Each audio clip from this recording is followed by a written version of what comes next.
My son, a terrible darkness has returned to our world.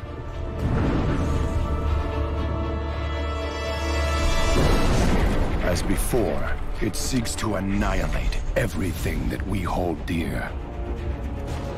I go to face it, knowing I may not return.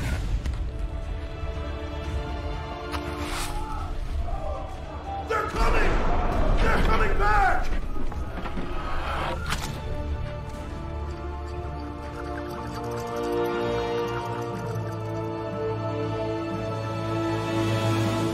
All my life I have lived by the sword. I've seen kingdoms burn, and watched brave heroes die in vain.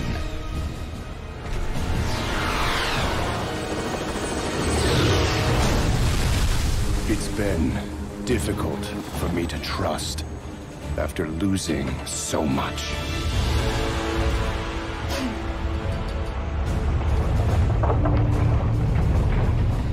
But from you, I have learned patience, tolerance, and faith.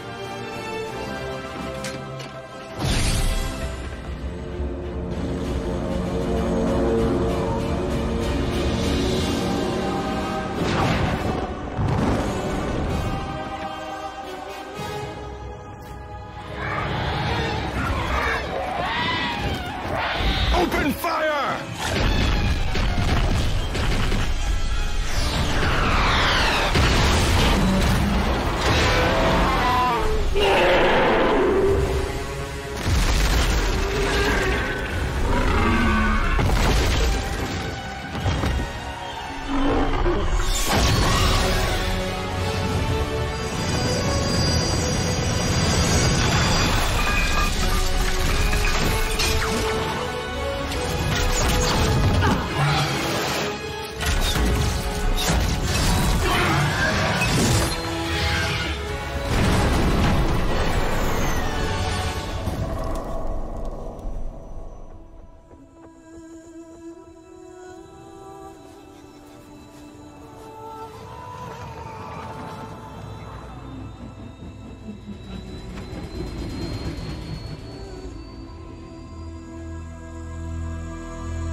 Anduin, I now believe, as you do, that peace is the noblest aspiration. But to preserve it, you must be willing to fight.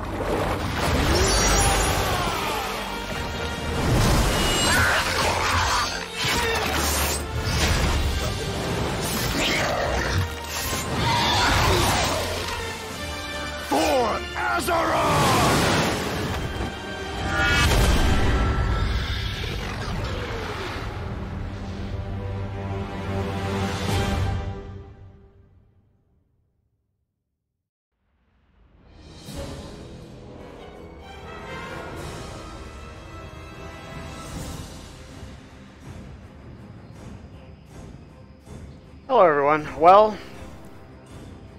unfortunately it was off stream that I completed my challenge artifact. These are not the challenge artifact appearance, this is the hidden one. The challenge artifact appearance I want, I'm probably not going to get for a little while, because it requires a heroic kill Jaden kill, and I really don't know that fight, so pugging it's like out of the question. I don't want to pug a fight I barely know. So today probably what I'm going to do are just dungeons, world quests, maybe LFR 2. I might log onto an alt and run an alt. But either way, no major catching up to do because I'm okay with where my character is now.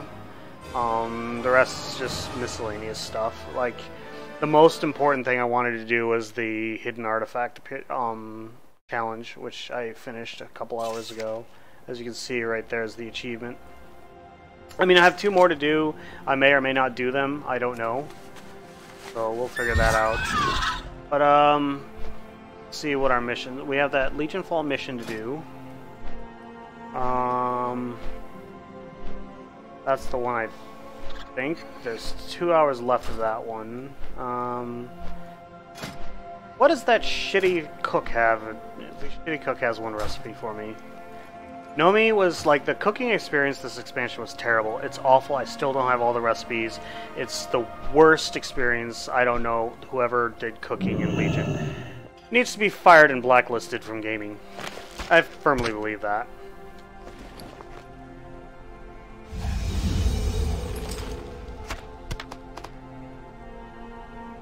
Please, browse my wares. Okay.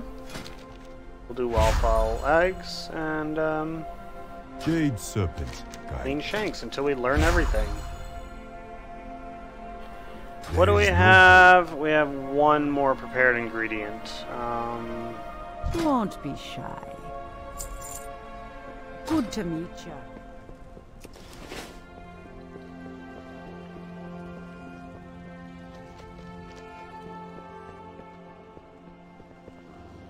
Alright.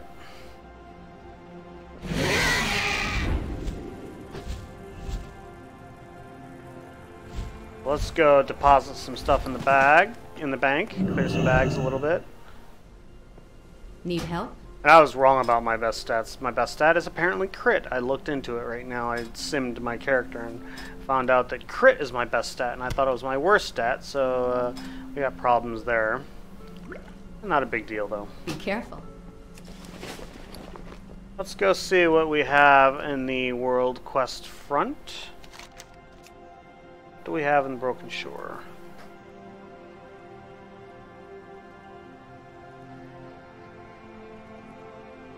Let's go do the grave robbing quest. It's sitting there staring at me, bugging me. And let's see what's on Argus. No,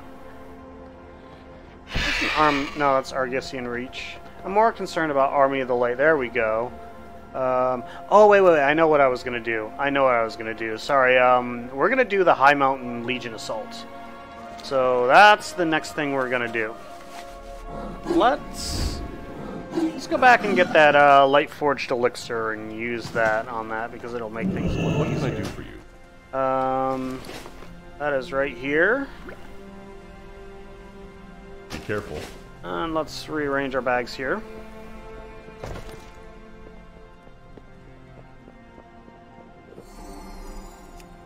I have the flasks, I may as well use one.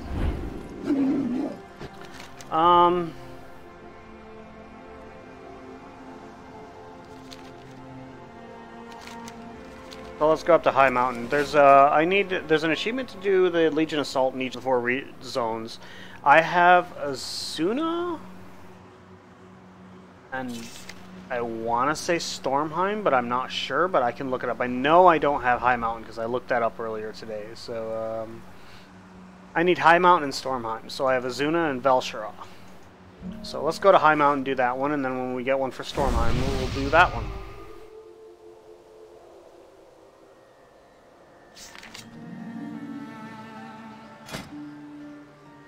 I'm not sure I want to use this trinket much more because it's really freaking annoying because I wish they detonated after 5 seconds instead of 15. 15 is just ridiculous.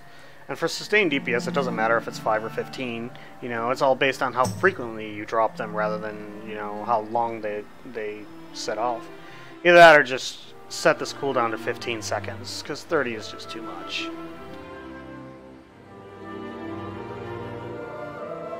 Since I want a little bit of self-healing for this, I'm going to swap out back to the legs. My damage will be a little lower, but I will heal myself a little more. And let's swap out this trinket for one that has a little bit more single target damage. That one's not the one I wanted.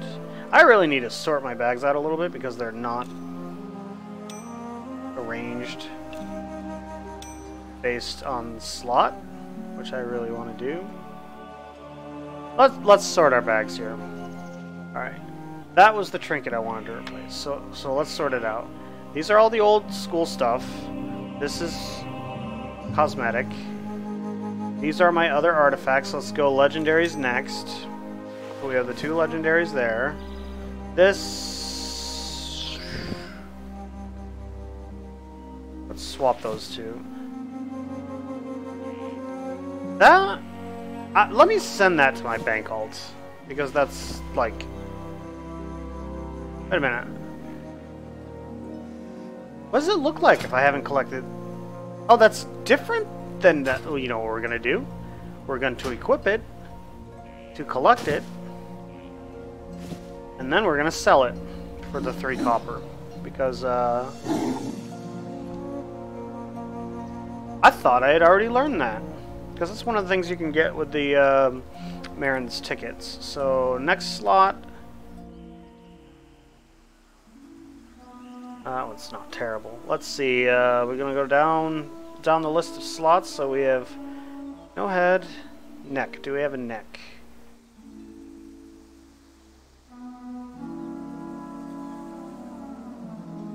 What is this from? I don't remember.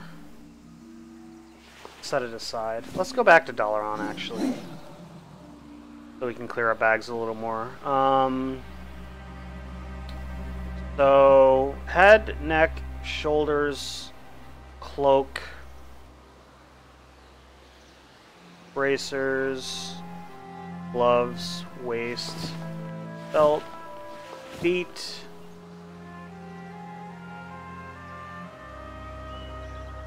no rings. That's just a bunch of trinkets. Alright, that's the order we want. That, yeah, Mask of Artful Dodging, we can set that aside too.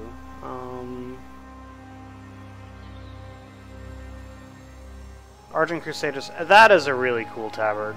I'm so glad I kept that.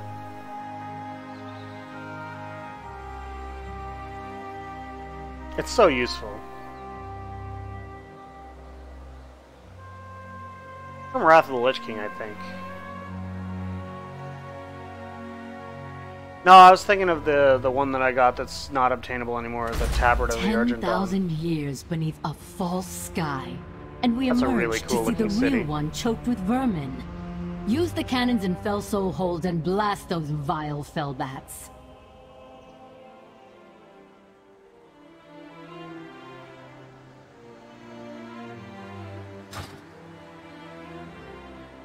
I'm thinking in the next couple days I'm going to buy the digital deluxe for Battle for Azeroth. I was thinking about what to do, so I might actually end up raiding for the first tier of Battle for Azeroth, like Return to Raiding.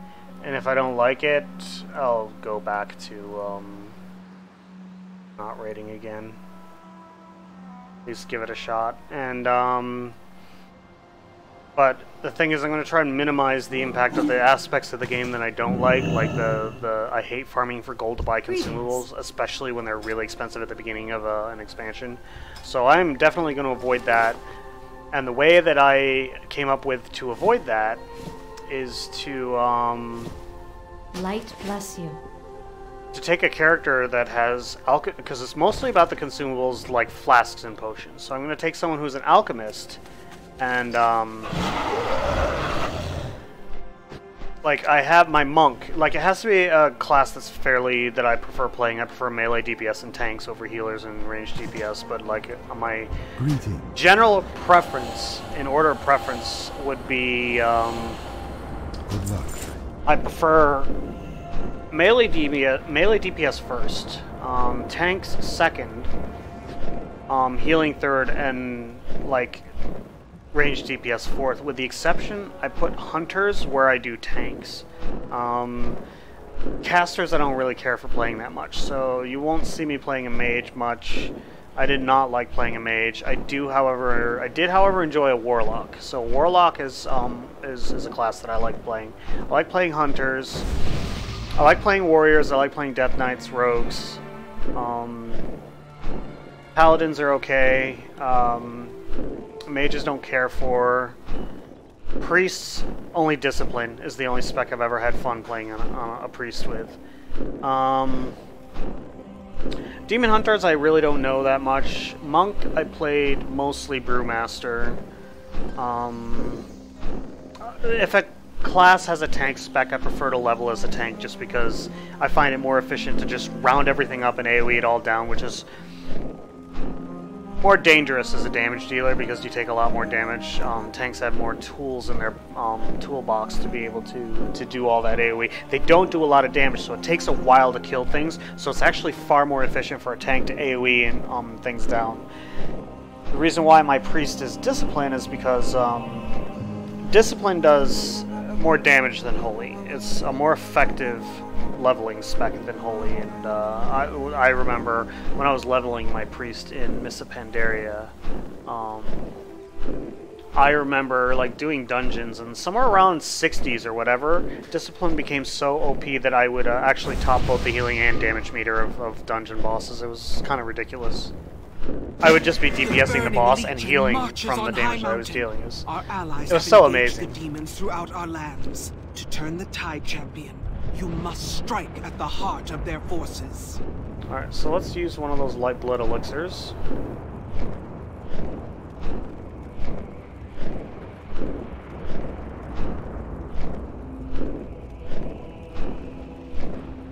These sparks from my sword are bleeding. Well, this is High Mountain. Thunder Totem.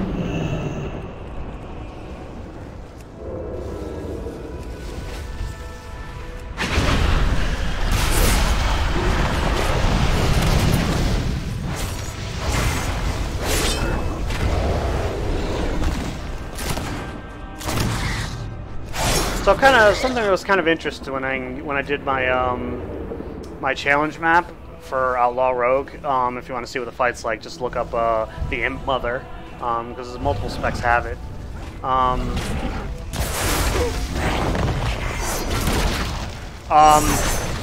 She ported at 1% health. She was literally one pistol shot, 200k damage from dying when she ported.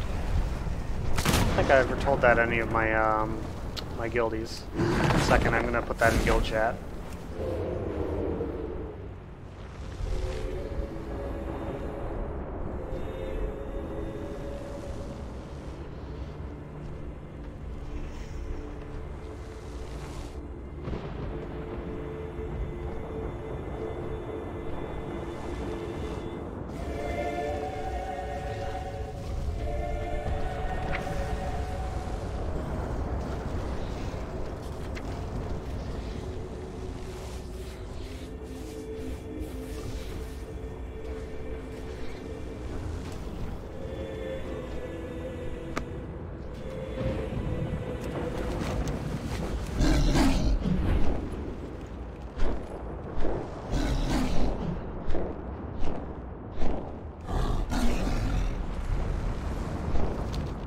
The very wildlife of High Mountain rises up against the demons, shatter the infernals, and find the source of their incursion.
Redwall, how's it going?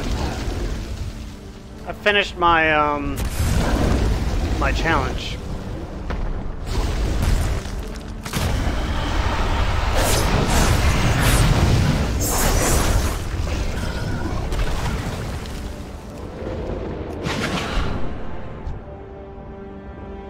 We don't need to kill the Mightstone flankers.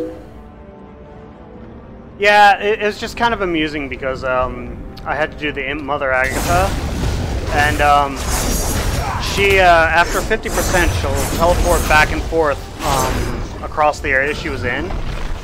And at sub 1%, she teleported. Like, so much so that when I was running back, this ability, Pistol Shot, was all it took to kill her.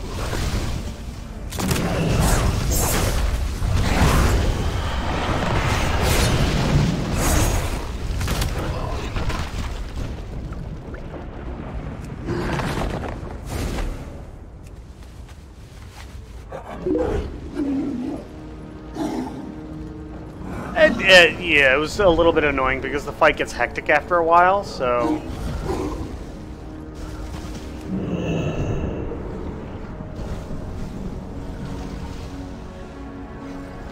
What's the memorial offering about? I don't think I've ever noticed these before.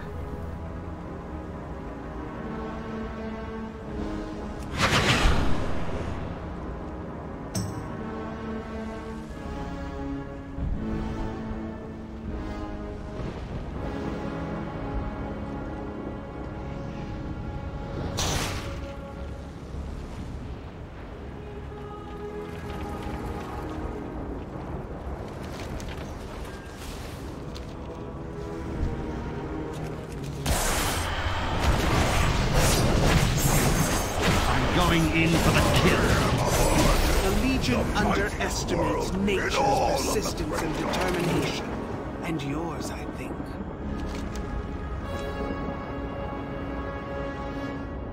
Let's do 3 of the non-elite ones and then do 1 of the elite ones.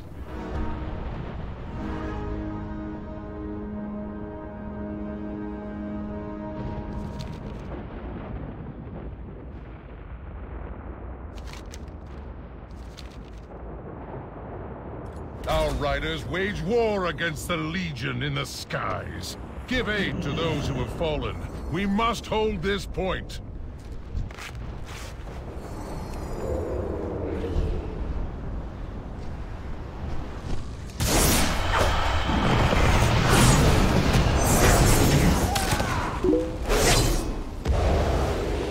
Agrimar, U.S. Agrimar.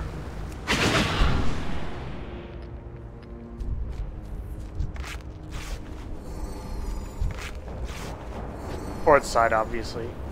It's actually an Alliance-dominated server, so...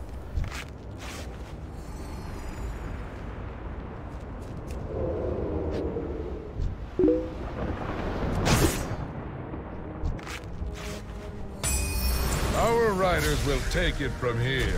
Continue your fight, champion.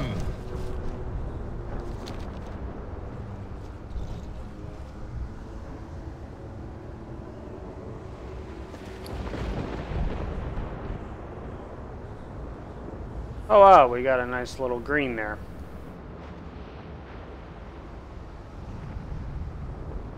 Dragonblight? Is that a PvP, PvE realm? Like, that's actually not going to be relevant in Battle for Azeroth.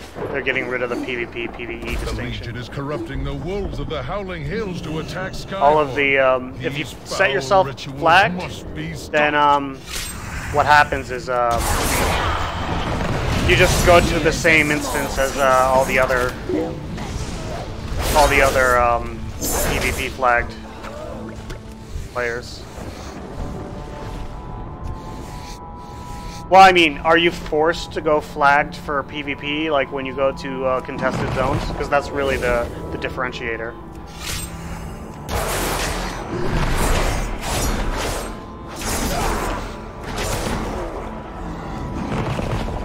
So when I did the Imp Mother Agatha, like the Impossible Foe quest, my observation about what it was like in terms of difficulty, it was probably on par with the melee DPS challenge for Rathian.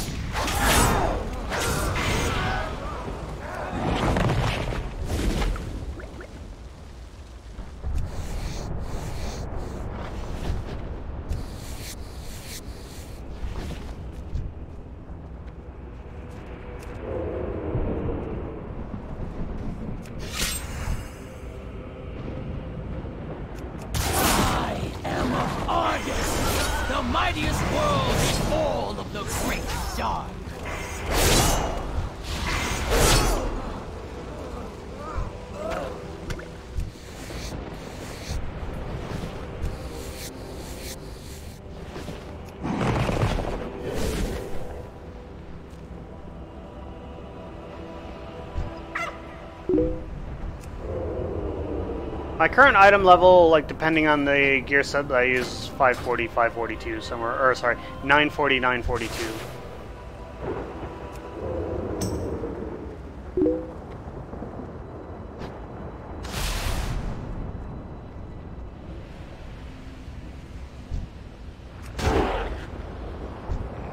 Well, I mean, you said you play a Shadow Priest, right? I mean, that's a dot spec. Dot specs usually have a bit of a ramp. Like, Outlaw Rogues are a completely dotless spec, so... None of my class abilities have dots.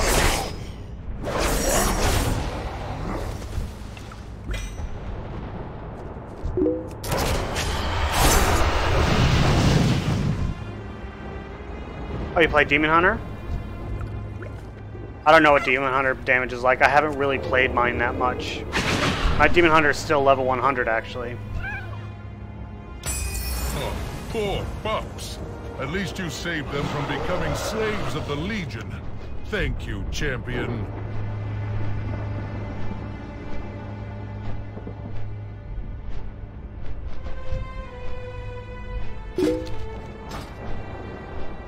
$9.22 is not terrible, I guess, depending on what content you do in the game.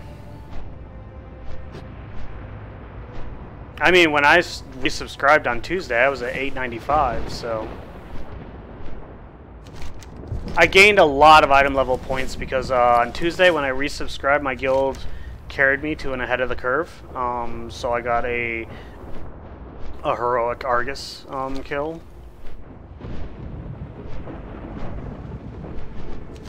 We have much work to do. Grant this demon a swift death.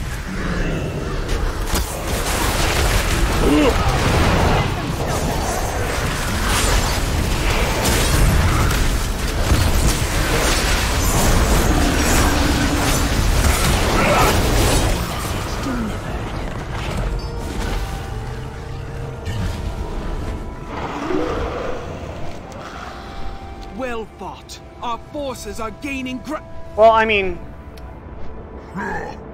the guild was still raiding through the expansion. I just decided not to raid for this expansion.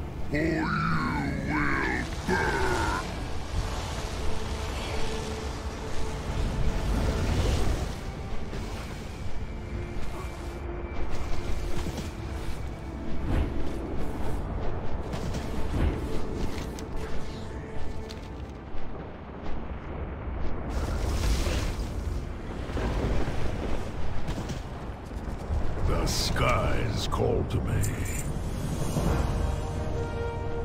Anshe guide you.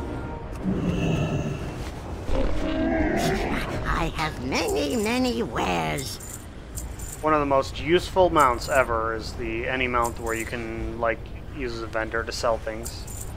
You'd be surprised how much gold you can make from that, because if you don't have to, you know, skip any loot, you loot everything and vendor it off. Well, This is a significant amount of gold. That mount is the Grand Expedition Yak, which is in Pandaria. It is 120,000 gold.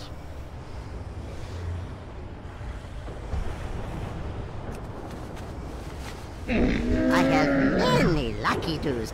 You like? Good fortune to our friends. To the skies.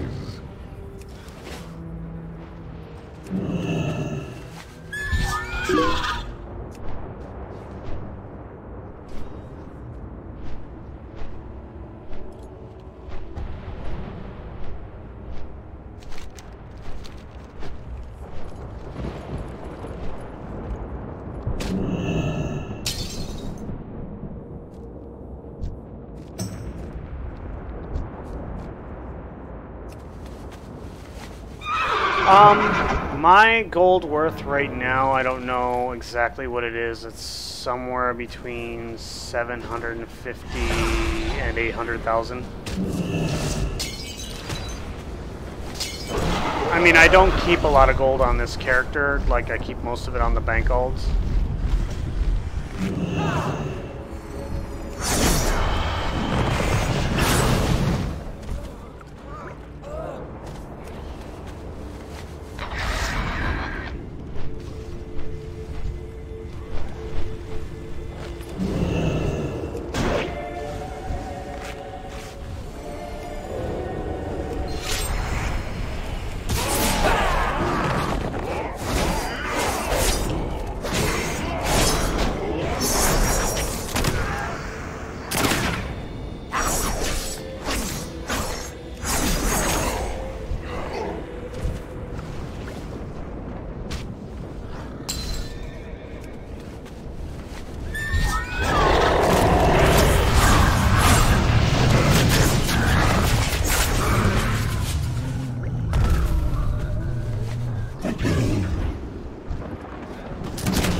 part of the reason why I'm killing things fast too. It has to do with the Outlaw Rogue finisher run through hits really hard, and I have this ability called Mark for Death, which creates 5 combo points. So I can just do it and then do it twice in a row.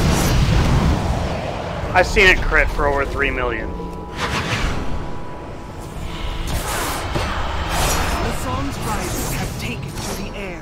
Call down his eagles to aid you in defense of Thunder Totem. Alright, Your so disparate tribes are no match for our endless army. now what? This way, I believe.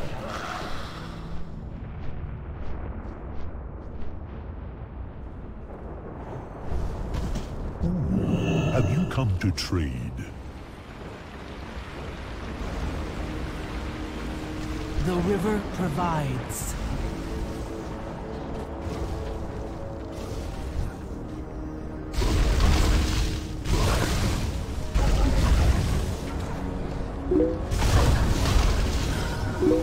Hey Epiphany, how's it going?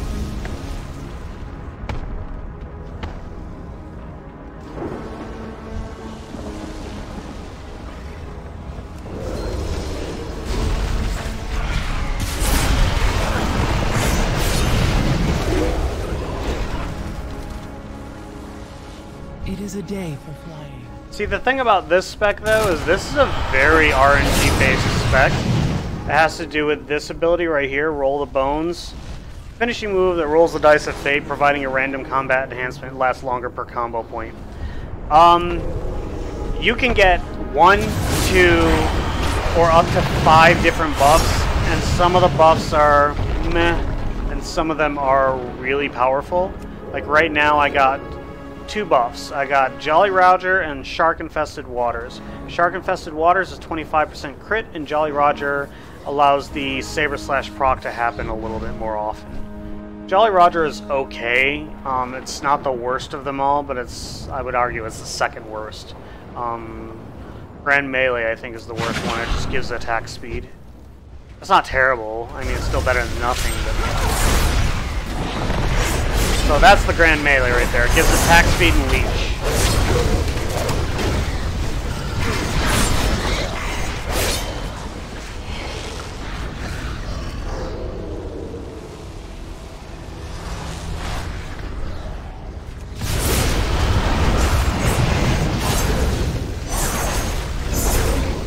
You can spec out of the RNG if you want. There's a talent that like just straight up attack speed increase, and that's this talent right here.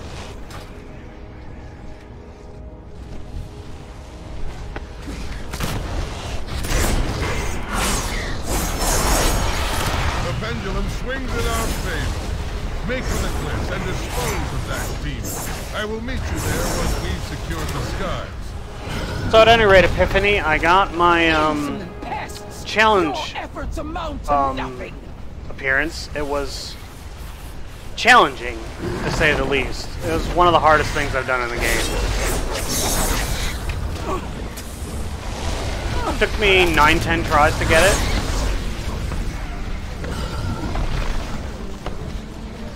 Alright, so now we have to kill Incinerator Vive.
Alright, so let's go turn that to in. me, quickly!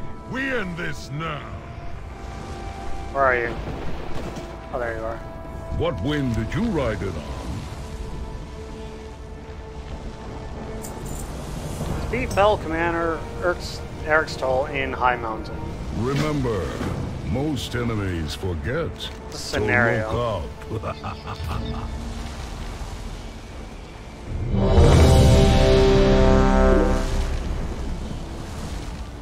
You have fun.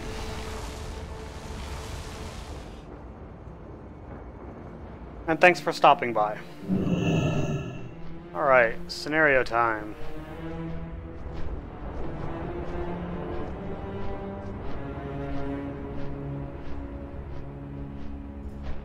We have an enhancement shaman, outlaw rogue. What is the druid spec? I don't know.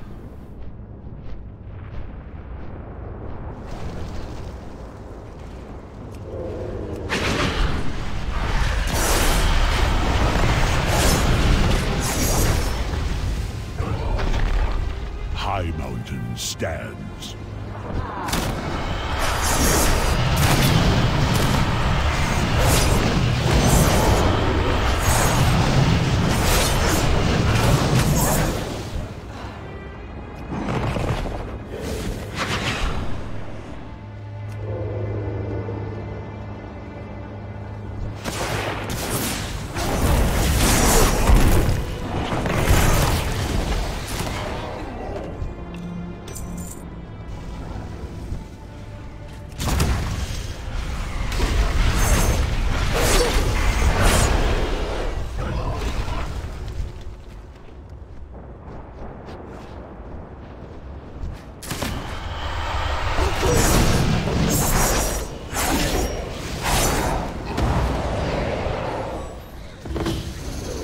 Champions, the Legion seeks to infiltrate Thunder Totem from below.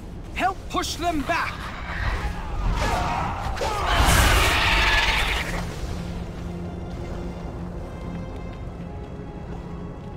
Oh, fuck. Always happens.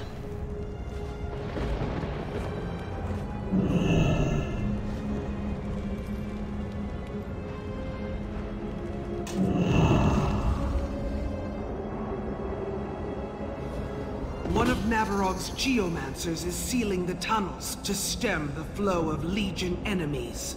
Defend him at all costs.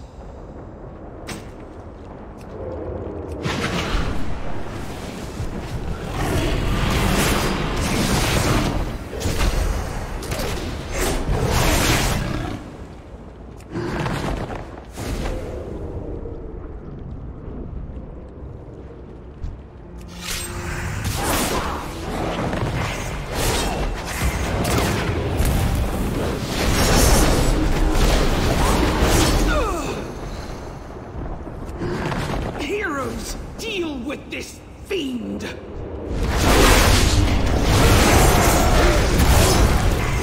work, heroes. Though only 2 of the tunnels were sealed, every bit helps. We are ready to attack the Legion ship. Mela, champions, meet me outside Thunder Totem. Time to make them pay. Understood. Heroes, let's get to the rendezvous point. Where is the rendezvous point? All the paths are blocked by infernals, so I guess there's just one way up. I'm gonna guess that fire really hurts, so... We must keep moving!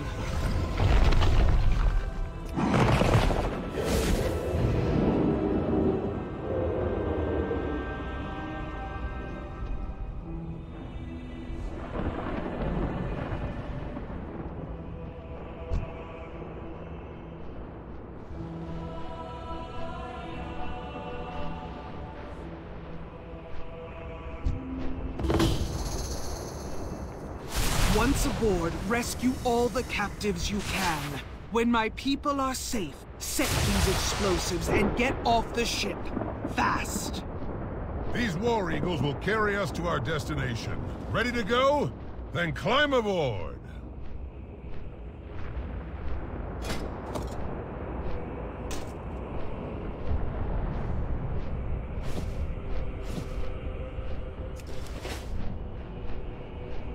$942 now.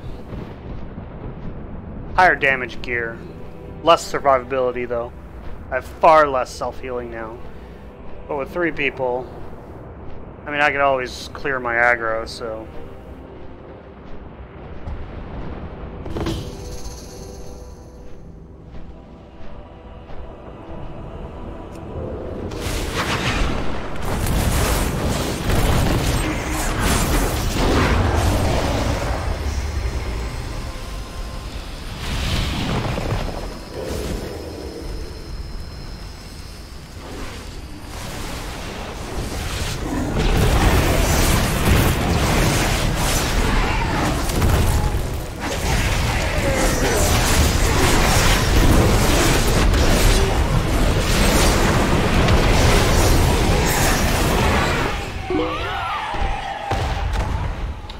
Agrimar. US Agrimar.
Warlords is the last time I raided actively. I haven't raided this expansion. I actually had a, I let my subscription lapse for a while.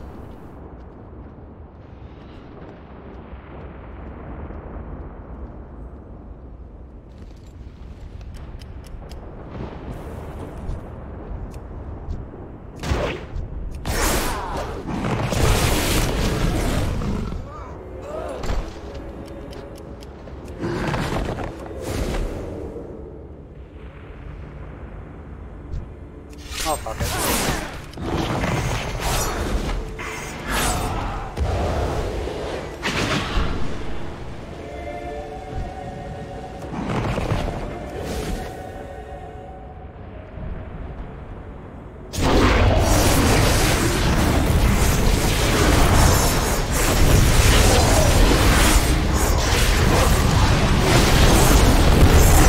Close call.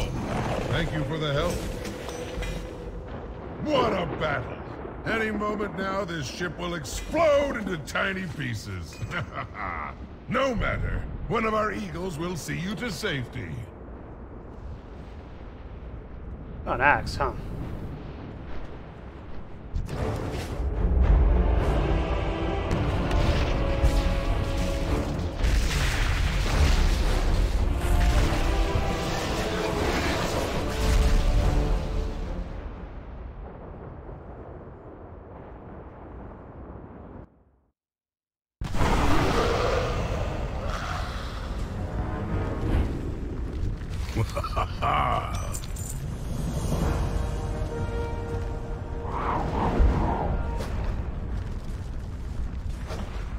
I really fucking hate Adrenaline Rush right now. It's been bad ever since fucking Cataclysm. At least they're actually addressing it in Battle for Azeroth. They're making it less fucking obnoxious. Because one of the problems with Adrenaline Rush is the 0.8 second global cooldown is not fucking fun. It is not fun. It is terrible.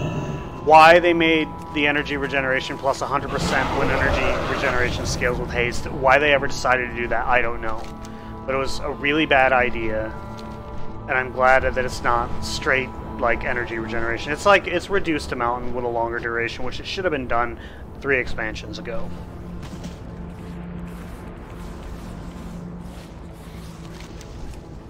Alright, so what do we have now? Let's go to Argus. How may I aid you? Go in peace. Like, one of the big problems I have, and that reminds me, I need to look something up. There used to be an add-on I used that made the combo points pop up instantly. Right now, the animation is so bad that during Adrenaline Rush, your combo point animation lags behind your actual number of combo points. So, like, I'll be able to cast Run Through when it says I have no combo points because the animation just falls behind. Like, it's really bad design.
Sorry, I'm looking it up with the, I actually launched WoW through Steam, so I'm actually looking at a browser window in Steam right now.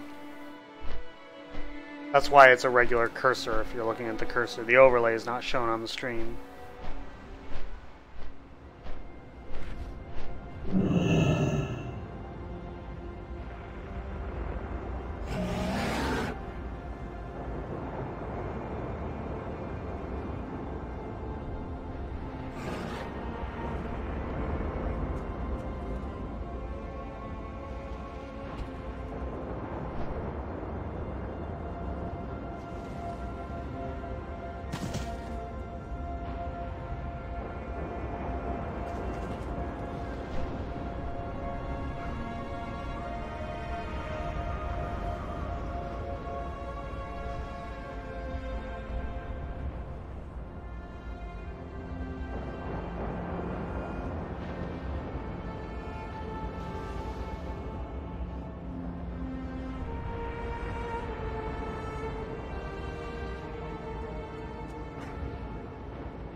I can't remember the name of the add-on. Whatever. It won't really matter when I don't have to deal with it in a month or so. So let's go to Broken Shore. Sorry, Argus, not Broken Shore. How's that thing going? 1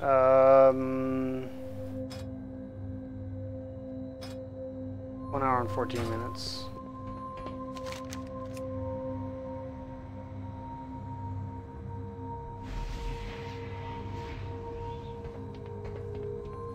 Alright, so let's do Holding the Spire.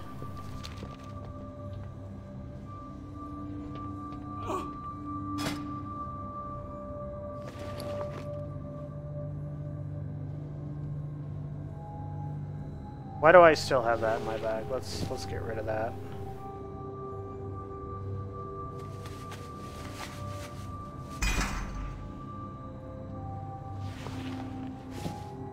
Get rid of that.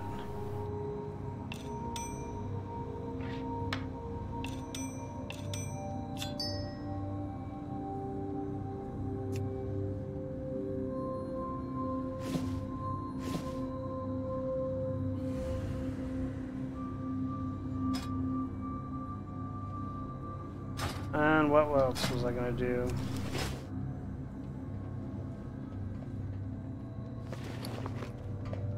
Sell a bunch of stuff, that's for sure. Oh, we have a new quest here. Use every weapon at your disposal.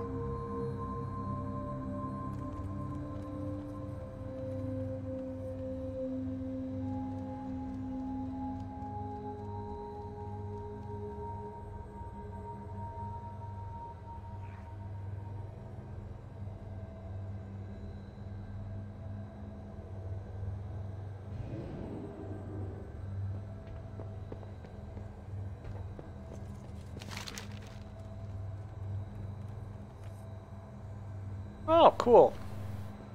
Followers and equipment missions. Cool. Keep your gaze fixed on your target. I think it was this one, Shattered Fields?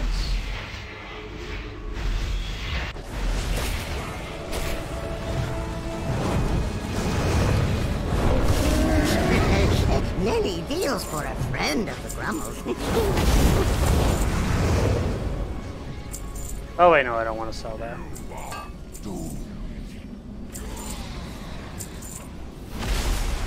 May your feet find good trails. Alright. Where is the quest we're doing? We went to the wrong place, that's why. Destiny Point is where we want to go.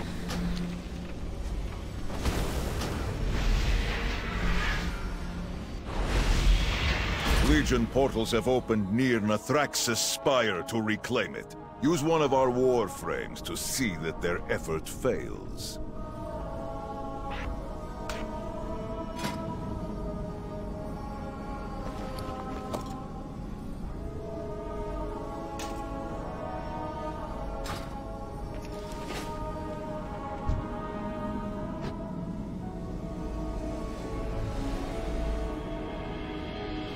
Alright, let's do this quest real quick.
There we go.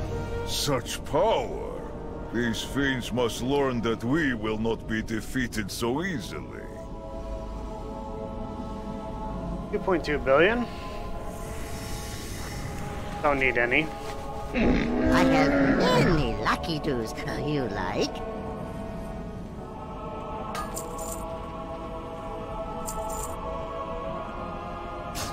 Many farewells. Alright, so what do we have? That's... I don't really feel like doing Argusian Reach now. I don't know what you get with that rep. I don't know why I'm striving for Army of the Light. I'm not going to get it before, you know, the expansion comes up. You know, the Augment Rune. Well, I don't know. The permanent Augment Rune would be useful while leveling, so I guess it's not terrible. Now, where do we want to go? That's not far from here. I have Barding.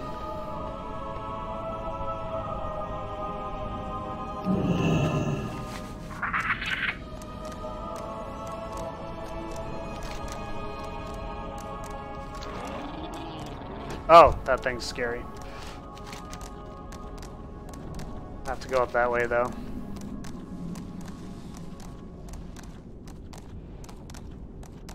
It makes the most terrifying sound in WoW. That sound is a terrifying sound. It's the Fell Reaver.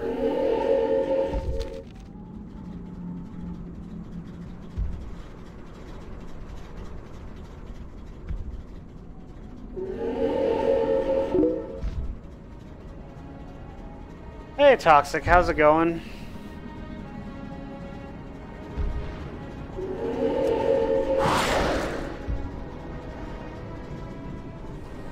Our people are being used as fodder for vile rituals.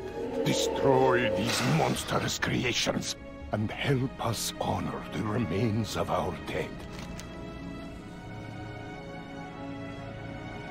Wasn't exactly what I wanted to do, but... doesn't look too bad. See what there is.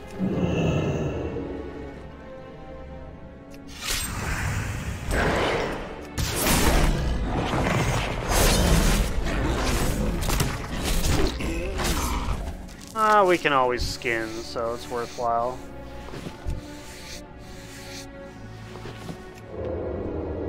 Oh wait. Dots.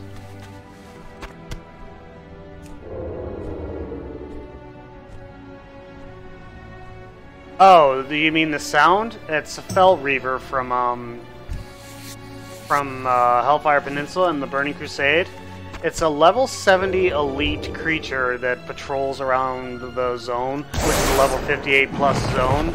And back in the day, for such a large thing that shakes the ground and makes a lot of noise, it did a really good job of sneaking up on you.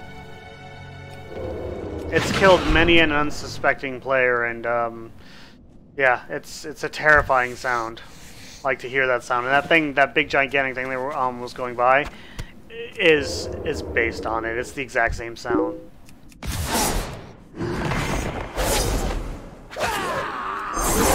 I do not do arenas. I don't do the PvP thing.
Well, there's WoW music that'll play, but I'm not going to play any other music.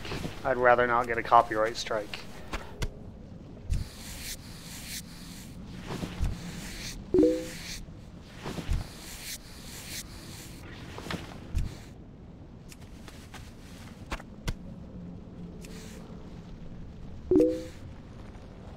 You mean tapped? I'm the one who killed it.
Alright.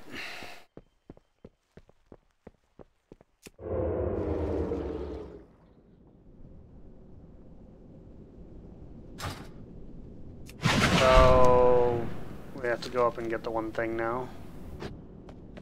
Where is it?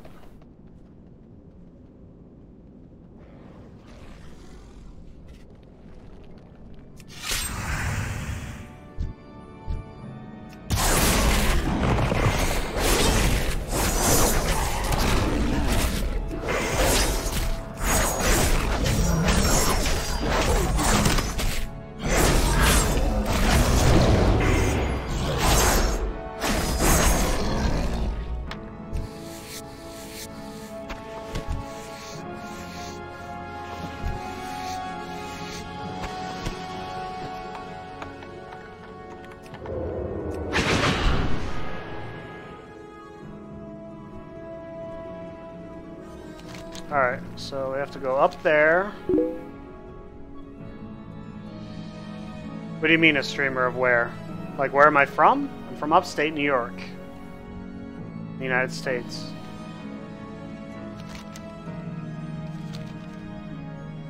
Oh, what's this place? I don't think I've been here before.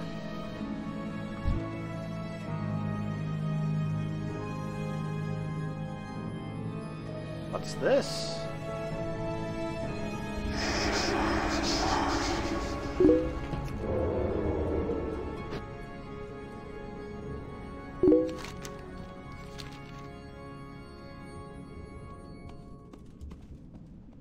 Yes, Monty, I agree. It's a fun game. Although it is possible to get burned out on it. More of mine have been taken by the Legion. They seek to break our bonds of kinship, to turn brother against brother. Please, free them.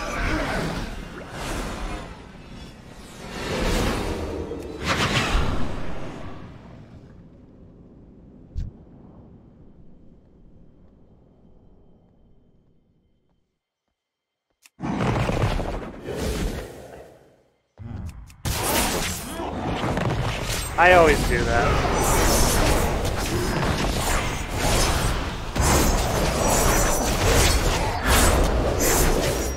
By the numbers.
never thrive here as we once did. This Argus game is would our not home. work well on a You PlayStation have just eased because of our the way the struggle, input works. outsider.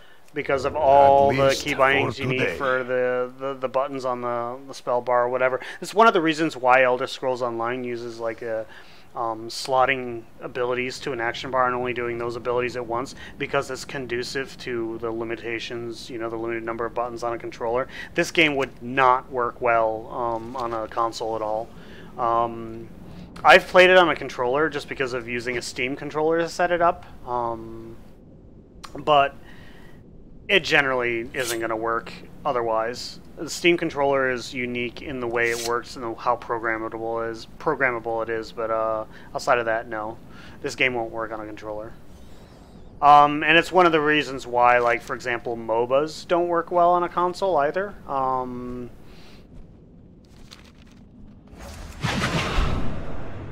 Like, I can't think of a single MOBA that is available on a console system.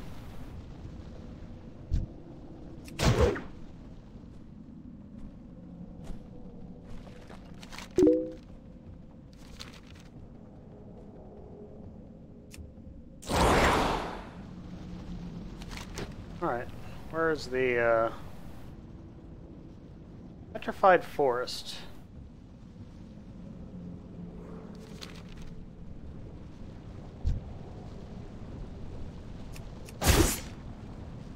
I'm exploring at this point. My favorite race in this game, I don't really have one.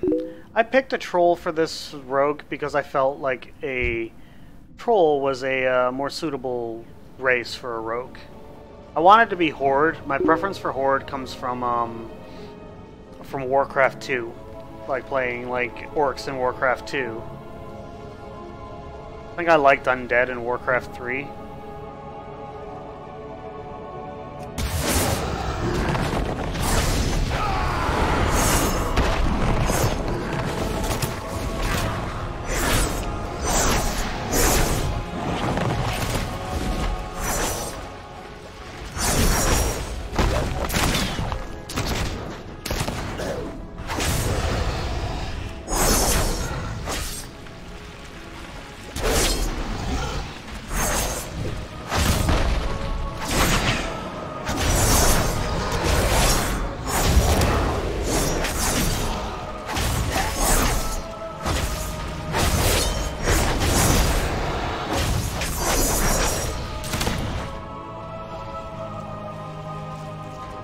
Let's get out here where there's more space.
What do we have here? A box of some sort somewhere. There it is.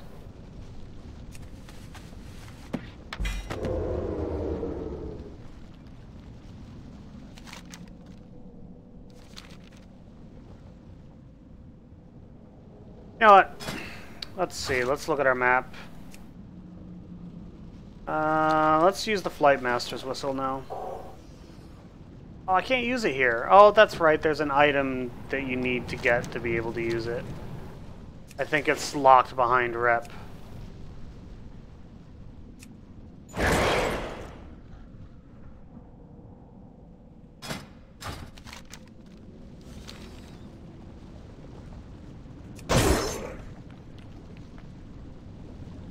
Incidentally, that was a sap mouse over macro. It's useful for things like that. If you don't want to actually actively target something, just move the mouse cursor over it and it'll target it. To cast sap, you don't need to actually directly target it.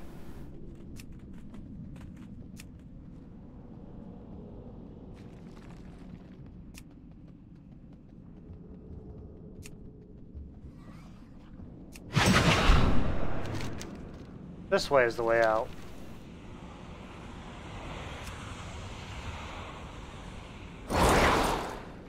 I love Grappling Hook. They're baselining it in the next expansion. You don't have to talent into it. So I can take the hit and run talent, which I also like.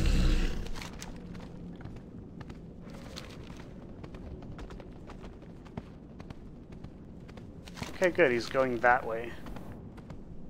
If he's anything like the Fell Reaver, he has a reasonably small aggro radius.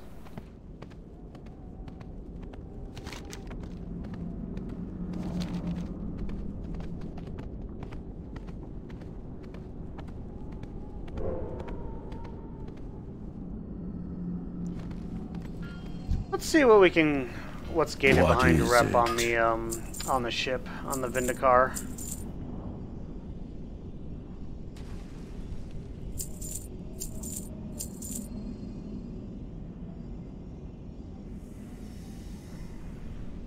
I don't need that.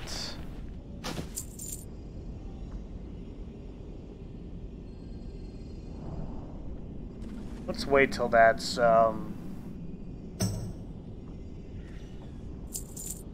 Alright. What is this? We fight. Oh, We I know what that survive. is.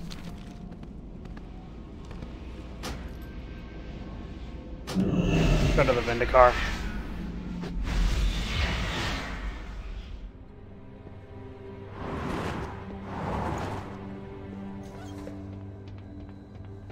And if you're wondering why it looks like I have 2 Thunder Furies on my back, it's because I have 2 Thunder Furies on my back.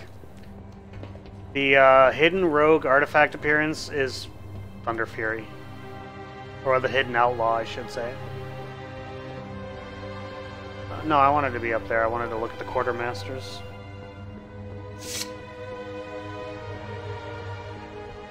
See what kind of rep stuff we can get now.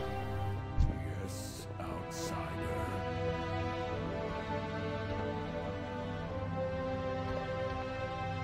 We will not fall. Apparently I already bought that.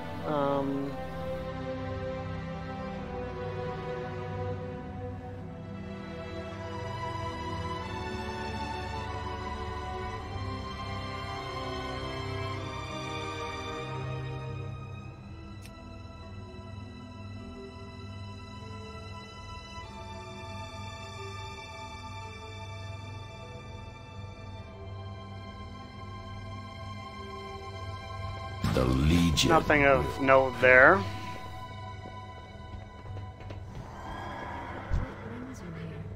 I serve the light. Greetings, traveler.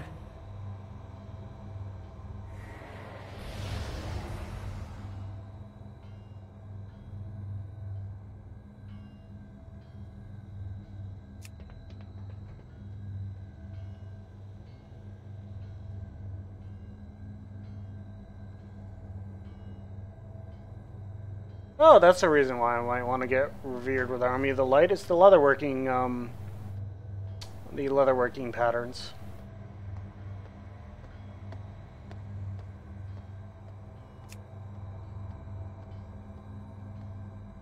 I want that at Exalted.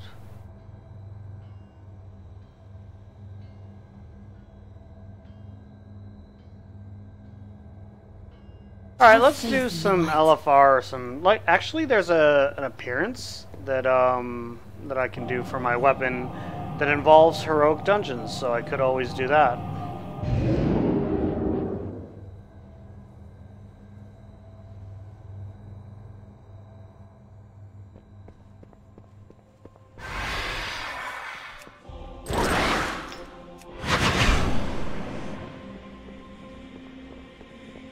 Looking for something specific? You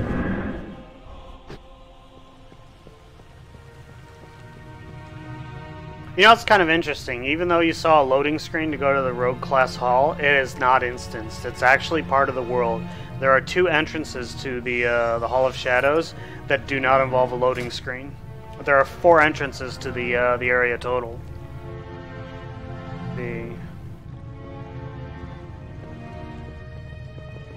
reward.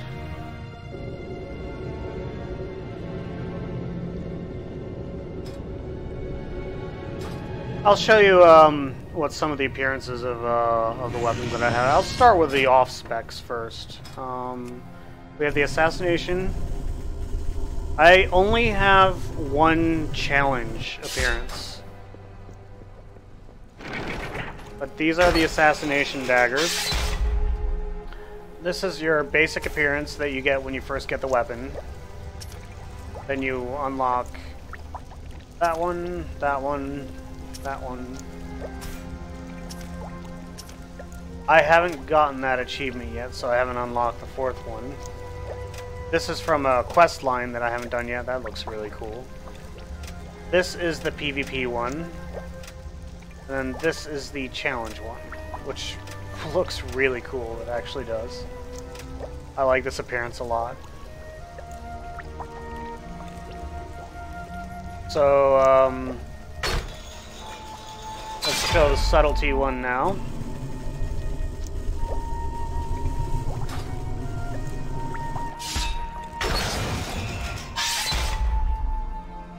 So these are what you first get.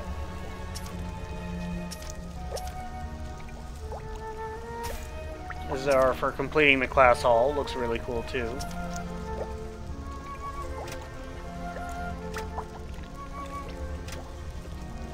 This is the one from the quest line. This is the PvP appearance. This is the challenge appearance. And this is the hidden appearance that I've already gotten, which is really cool looking.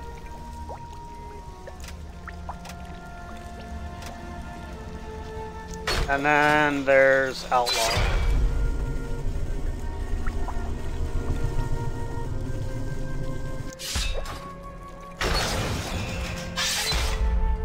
That's the base appearance. Different tints of the base appearance. This is the second one from doing the class hall missions. I like that one a lot.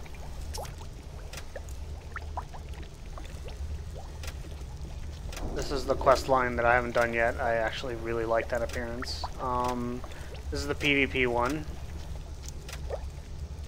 This is the challenge mode, or the challenge art appearance, which is really cool looking. I actually like this color scheme best, but I'm probably not going to get a heroic kill Jaden kill anytime soon. I won't be doing the rated battlegrounds for this one either. This one is 10 different Legion dungeons. I could totally do that today. It doesn't really match my set. This is the base Thunder Fury. They're just different colors of the effect. Yeah, the challenge appearance is a lot. Like, they really do make their best artwork really special in terms of like how hard it is to get. But this particular weapon appearance, the hidden one right here, this is actually based on another weapon in the game. Like if you saw Thunder and like when you saw me get it in my previous stream. So this is what the challenge mode weapons look like, or the hidden appearance. The weapon they're based on is this one right here. And this is what it looks like. Now, if it looks like the texture is low res, that's because this is a legendary weapon from vanilla. So the textures weren't quite as good then as what they are these days. So these have a lot more fidelity.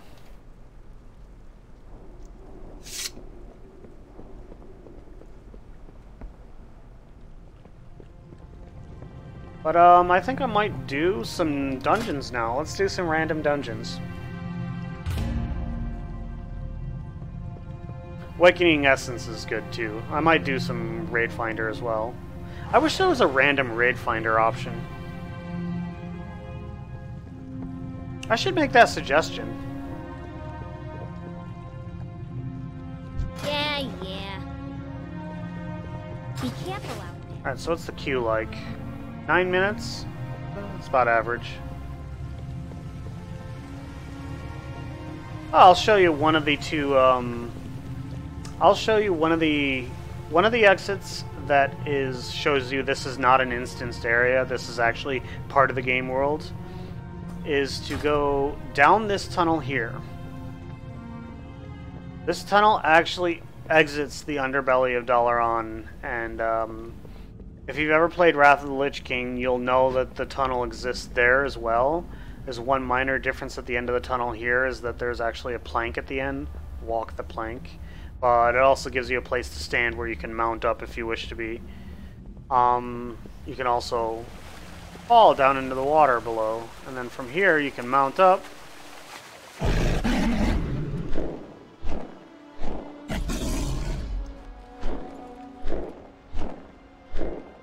Fly over the Alliance area. And the other entrance is in here. One of these buildings. Glorious Goods? Yes, it's in Glorious Goods. You need something? Talk to this guy, lay the insignia on the table, and you walk down a hallway and a bunch of stairs.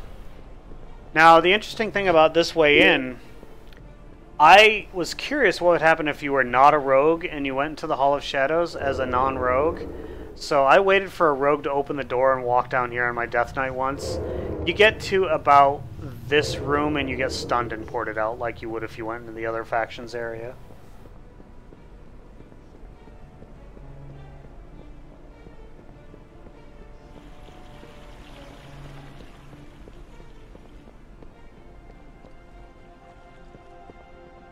It does kind of look like scissors, I agree.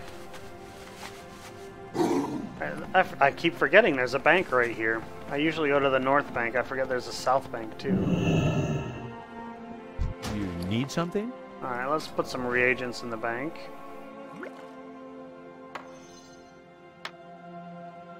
Safe travels.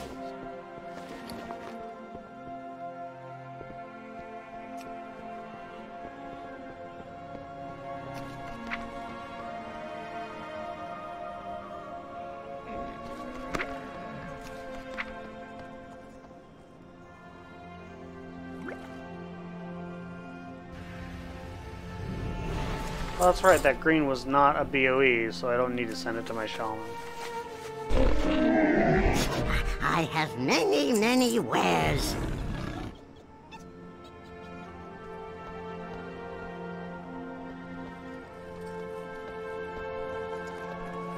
Farewell, friend of the Grummels.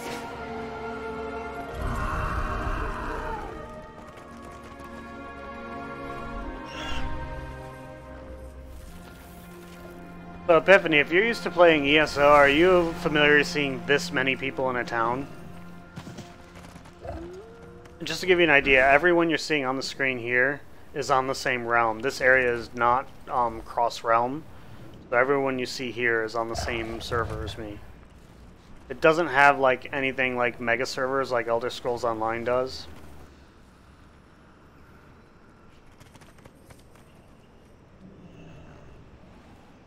And keep in mind, all these people, well, I mean, actually, no, when you're out in the world, like this person right here is an Alliance. It says Alliance, like, right down on the tooltip. Out in the world, Alliance characters' names will be in orange, or unless they're flagged, in which case they will be in yellow, I believe. yellow or red, and whereas horde ones will be green if they're flagged for PvP and blue if they're not. This area is a sanctuary, there's no PvP, so no one's flagged, so there's no color differentiation.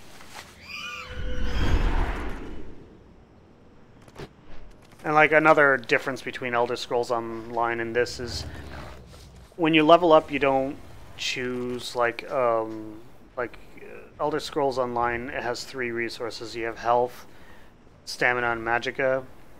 In this game, your health is scaled based on your gear, because there are stats on your gear. Your resource is a fixed amount. You can have talents that like increase the amount or something, but your resource is fixed. And different classes have different resources and different resource mechanics. Rogues, for example, have energy, which is a yellow bar. Energy refills at a decently fast rate. The base rate is 10 energy per second, so it takes 10 seconds to completely fill the energy bar. You use it as it fills up, and if you let it cap, then it actually represents a damage loss because that's regeneration that's gone to waste. With Outlaw Rogues, it's actually really tough to avoid that happening. Death and Rogues are a dual resource class. They have 2 resources.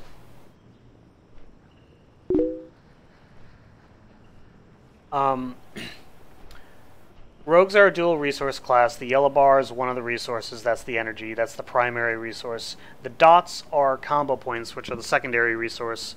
Baseline, there's 5 of them. I have a talent that gives you 6, and that would be Deeper Stratagem right here. Anticipation gives you 10. You see the secondary dots. Those are just like, it's a buffer. You can only use 5 at a time. Vigor doesn't change your combo points, but it gives you more energy. I'm at 150 energy and increases your baseline energy regeneration.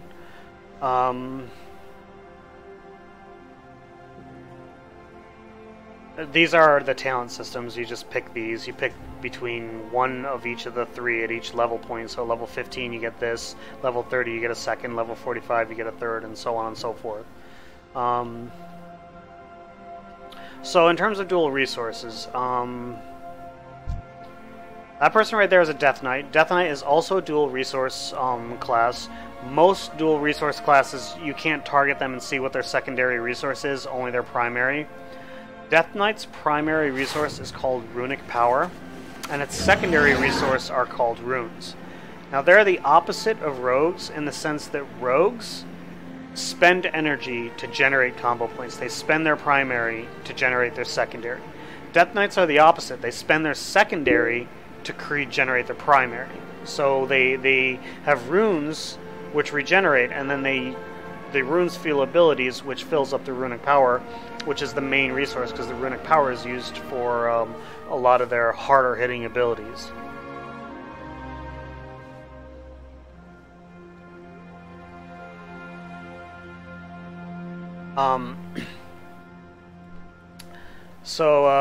Let's look through the class list for a second. So go down in alphabetical order. I believe the first one in alphabetical order is Druid.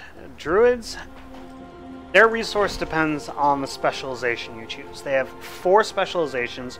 Most classes have only 3.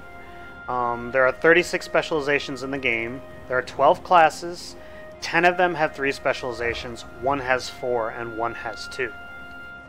The class with 4 specializations are Druids, and the class with 2 are Demon Hunters. So Druids have 4 specializations. They have lower,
stench of corruption is upon you.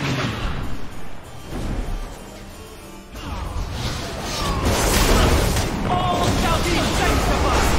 The righteous have nothing to fear.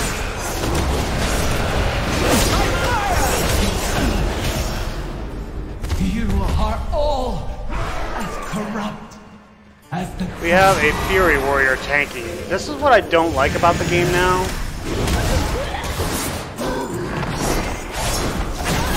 Our friend lies just in here.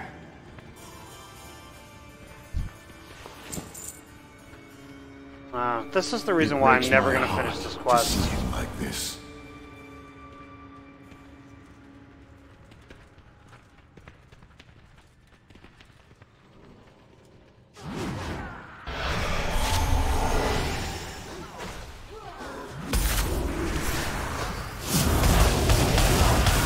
Another year of slumber. I wonder if Medivh will ever awaken. Does our old friend dream? Is he trapped in nightmares?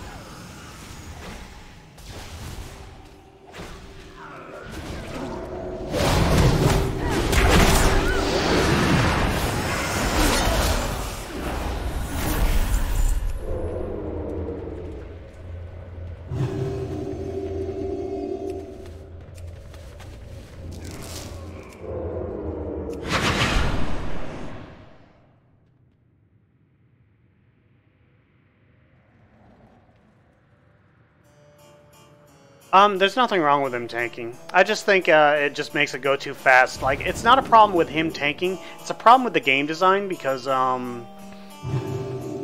when they make the dungeons so easy that I don't think you can actually get up there. Can you? When they make the game so easy that you can have a DPS tank, then it trivializes the entire experience. Like, there are other expansions where they made the dungeons hard, and I actually found them more fun then. Still overgeared them eventually.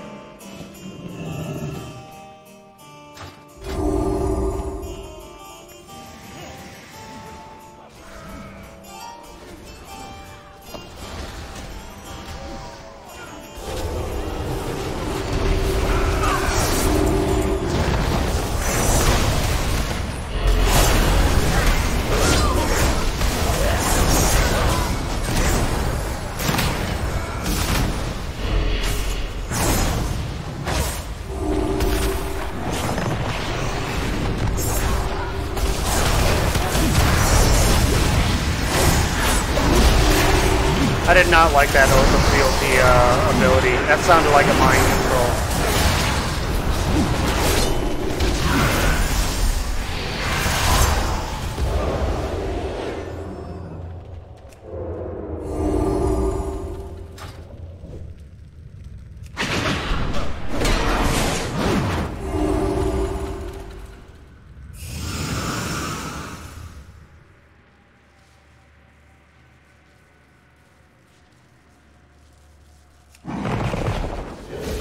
Guess we're doing admin now?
Oh, looks like he's gonna actually do the guest quarters.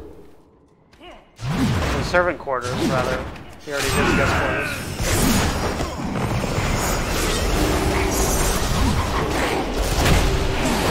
It's rare to see people like that are cool like that. Although I'm not positive that's where we're going, I don't know.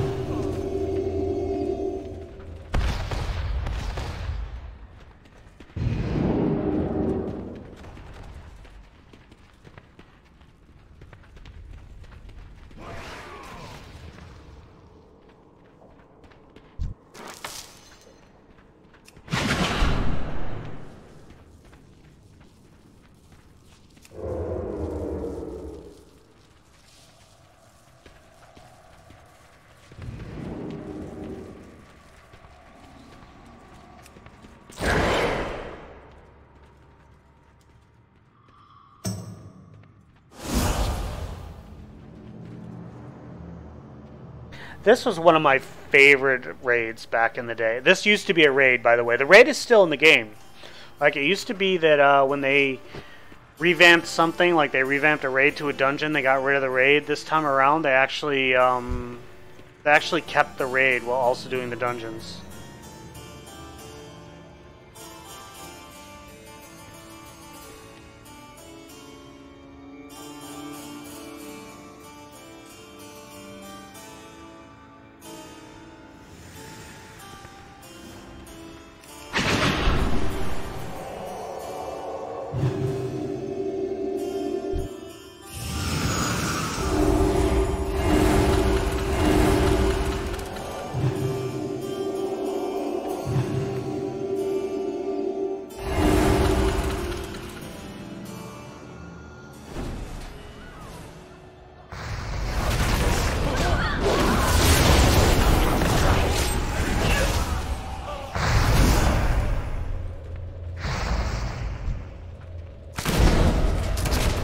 The Master hasn't been himself for quite some time. Perhaps a feast will be sweet.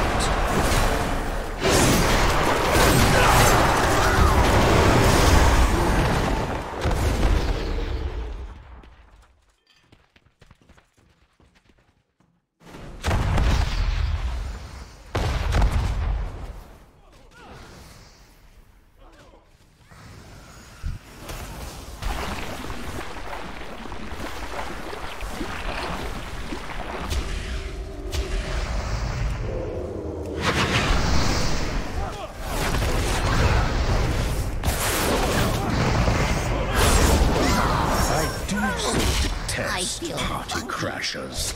You are a fortunate individual. Stop troubling the Master's guests. Feel that I am currently indisposed. Enough of this weakness. I really don't like the way they tune dungeons these days. It's just not fun at all. Too much. Oh, there it is. Power. Father, no!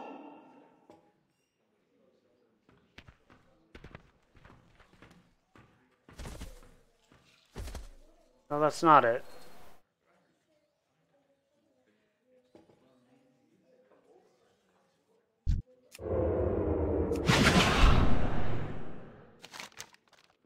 I wonder if I can sneak my way through it. Down here.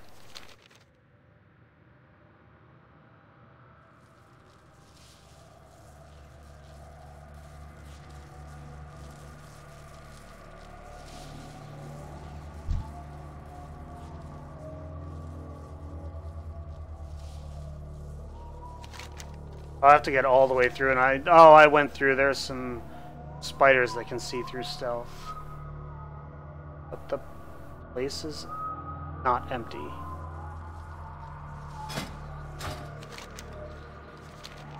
Oh, they already cleared it. That makes it a little easier. Sort of. It looks like I still have to go through here.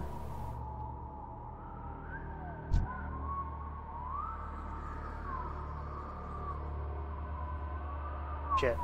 Here it comes. This.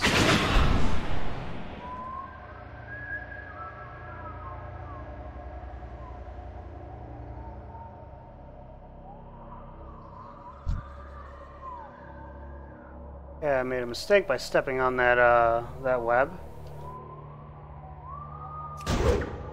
That's sappable. Oh shit! Just startled the shit out of me. He walks back and forth.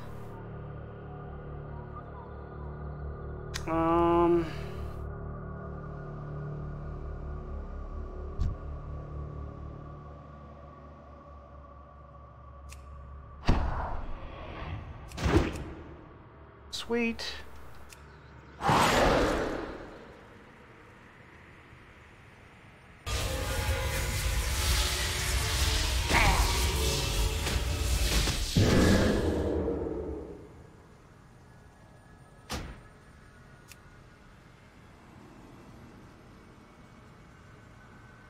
See, this is like what you do. Like, you use the abilities to your class, you know, your class abilities. Now, some abilities like that would have been interrupted when you take damage, like the channel.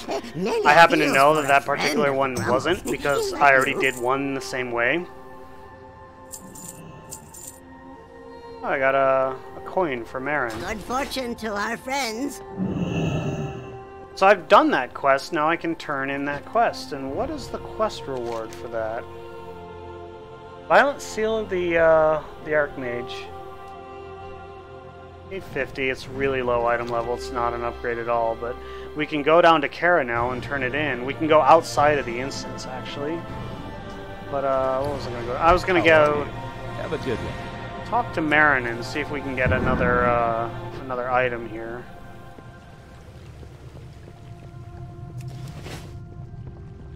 So sometimes you can loot one of these lucky coins. And if you loot it, you can go talk to Marin Noggenfogger and loot something from the vault. Now this was broken when the game launched. It would just swallow the coin and then never, you'd never get an item. Oh, keys. I always get the keys. I don't need to anymore, but...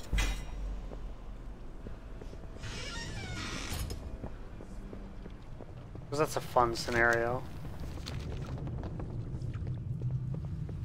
As far as I know, rogues are the only class that can do that scenario anymore. Alright, let's go to Karazhan. There's a quick way there. Quick way there goes through the center of Dalaran. So Epiphany, have you seen what... do you want me to give you a tour of like all of the Horde capital cities? I don't know if I've shown you any of the capital cities, like Orgrimmar and Undercity.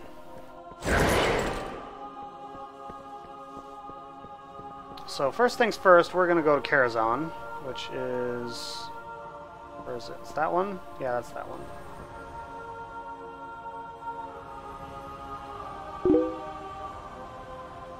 Alright, so I guess first thing first, I will go to Karazhan and turn in this quest. The fate of our world hangs in the balance. And then sell the ring for a grand total of 20 copper. I have many lucky doos you like. That's interesting, but it's not an upgrade, so... let's switch our gear back to our soloing gear. No, I didn't want to sell those. May your feet find good trails. We'll switch back to this trinket.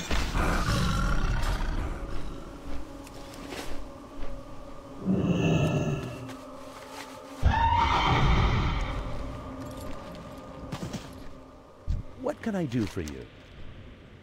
Bookworms. See you later. Yeah, I guess I'll pick that up.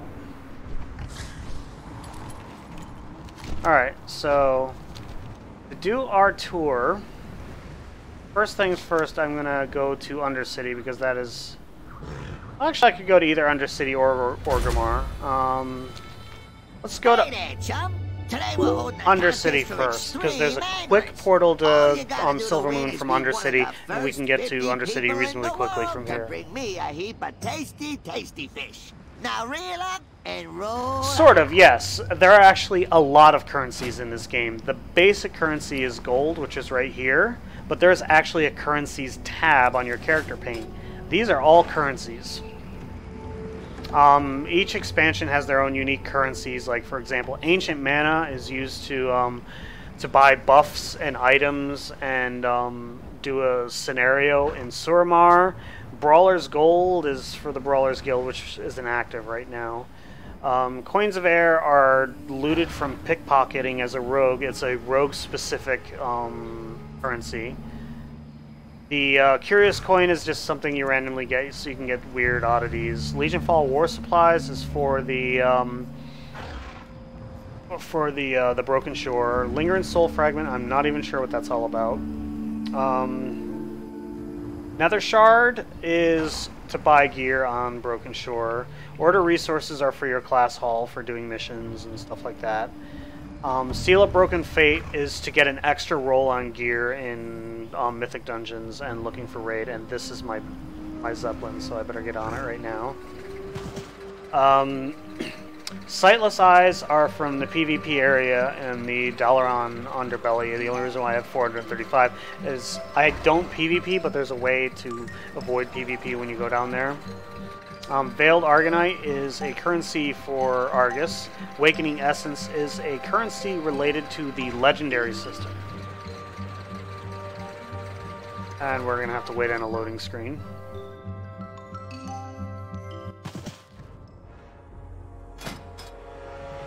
Oh wait, I wanted the other one.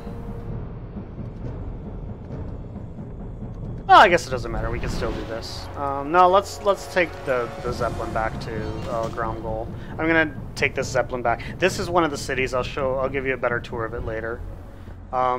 So, Time Warped Badge is for doing Time Warp dungeons. They have these Time Warp dungeons where instead of scaling the content up to your level, it scales your level down to the original content. So you have the same health pool and damage as what you would at the level of the content, but you still have your max level gear and abilities. So you still have your full ability set. Valor from...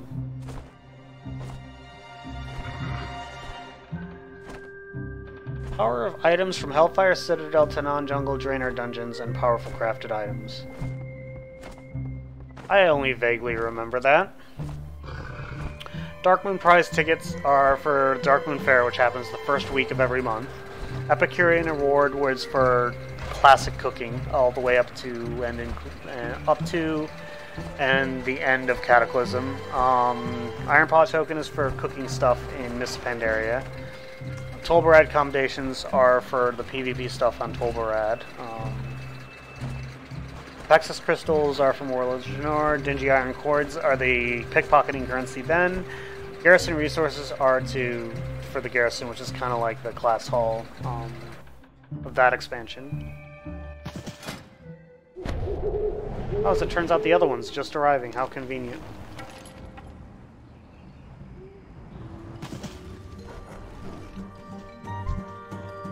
I thought he was dead. Let's see. Seal of Inevitable Fate is the Hellfire Citadel reroll token. Seal of Tempered Fate is the reroll token for High Mall and Blackrock Foundry. Miss Pandaria has Elder Charm of Good Fortune, which is the first tier's reroll token. Lesser Charm of Good Fortune, which was used to buy Elder Charm's Good Fortune. Moga Rune of Fate, which was the second tier's reroll token. Timeless Coins for Timeless Isle, and Warforged Seals for the third tier's reroll token. Cataclysm has Essence of Corrupted Deathwing, which is from Dragon Soul to buy gems. Mark of the Will Tree is from Firelands. And the Mode of Darkness is also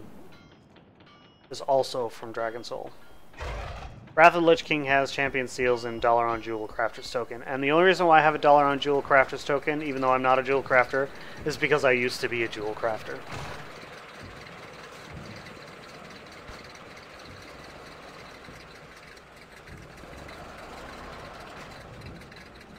So this Zeppelin is taking us to Undercity, which is on the same continent. Undercity, right there. So we are right down here. I mean, if you want, I'll just fly up there. It'll take quite a few minutes, but it'll give you an idea of the vastness of the game. Because unlike the zones of Elder Scrolls Online, they're seamless and WoW. I can fly all the way to Undercity from here. So this is the Cape of Stranglethorn. Or is this is Northern Stranglethorn. Down there is the Cape of Stranglethorn, which has Booty Bay, which is a neutral city, a goblin city. This area is called Zul'Gurub, and there's actually a level 85 dungeon there. That was pretty challenging when it first came out. I liked it. I thought Zul'Aman was harder than Zul'Gurub, though.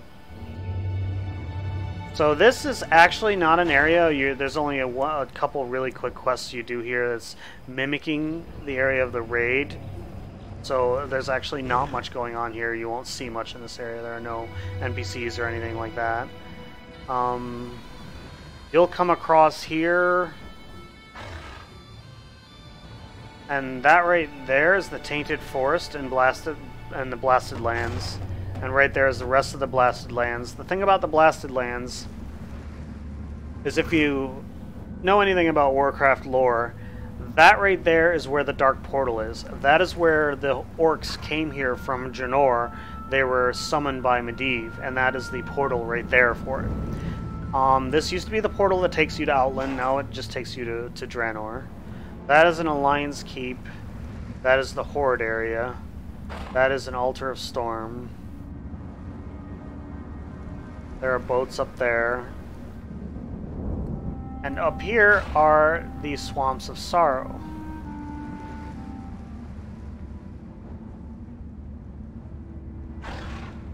There is a dungeon in that right there. The dungeon is very, if you can see this, that pyramid structure right there. This dungeon is unsurprisingly called the Sunken Temple. This is the Horde area right there. And that is the Alliance area. This is a contested zone, so there is a quest line for both factions. Once we climb up over these mountains, we'll be going into Red Ridge Mountains, which is an Alliance-specific area.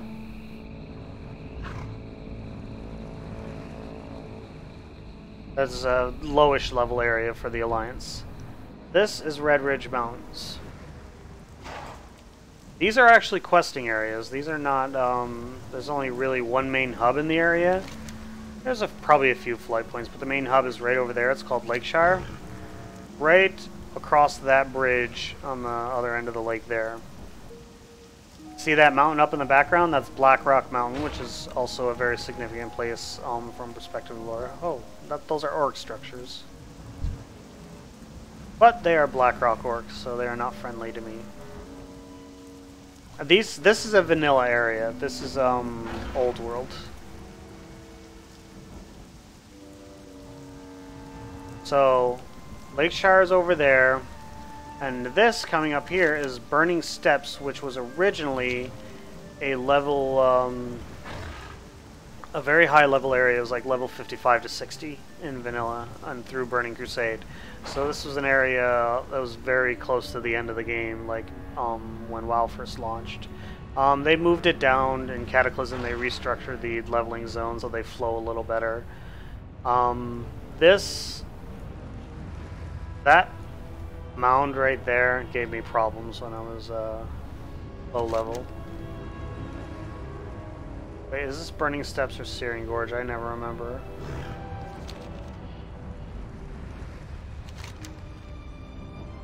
I think this is Searing Gorge.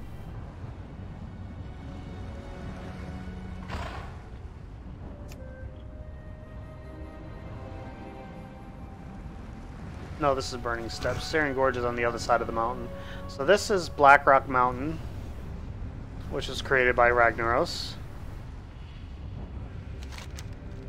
And on the side of this mountain is a raid instance. Now what's also kind of interesting is you can go through this mountain too, as you can see by this pathway leading up.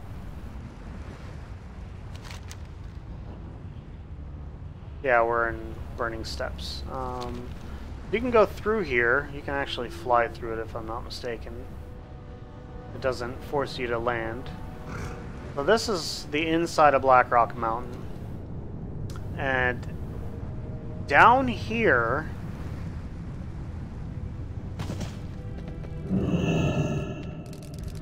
is the way to Blackrock Depths, which is a dungeon, a 5-man. I'm not going to go there.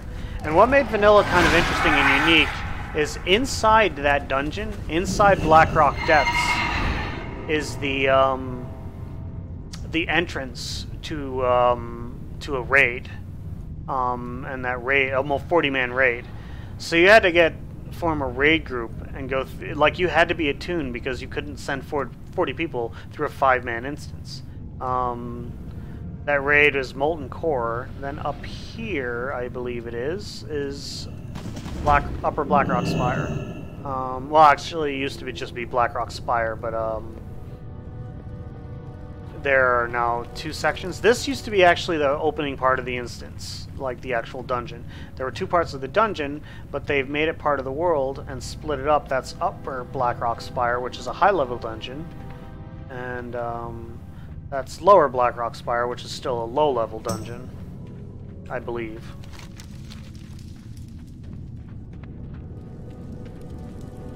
Now, I believe... Where was the... Oh, yeah, all the way at the other end here is where the other raid instance is, and that's Blackwing's Lair. Is up here, I believe. Yeah, that's the Orb of Command takes you into Blackwing's Lair.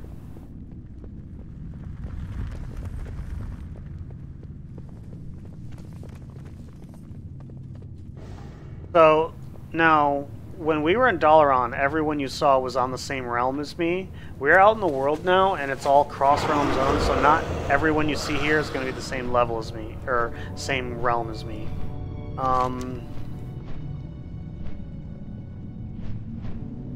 So Upper Blackrock Spire, Lower Blackrock Spire, Blackwing Lair, and there's one more dungeon in here all the way down at the bottom of the ramp, I believe.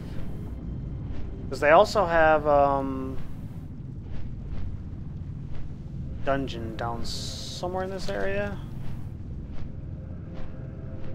But over here? No, that's the path that way. Hold on a second. No, that's the meeting stone for Blackrock Spire. Where's the, Blackrock Caverns, that's what it is. It's right there, which is a Cataclysm dungeon. I liked Blackrock Caverns. So, we want to take the north exit to go to Searing Gorge. We're going to go through this doorway right here. We're going to come out in Searing Gorge, which is another ashen, barren wasteland. But before we do,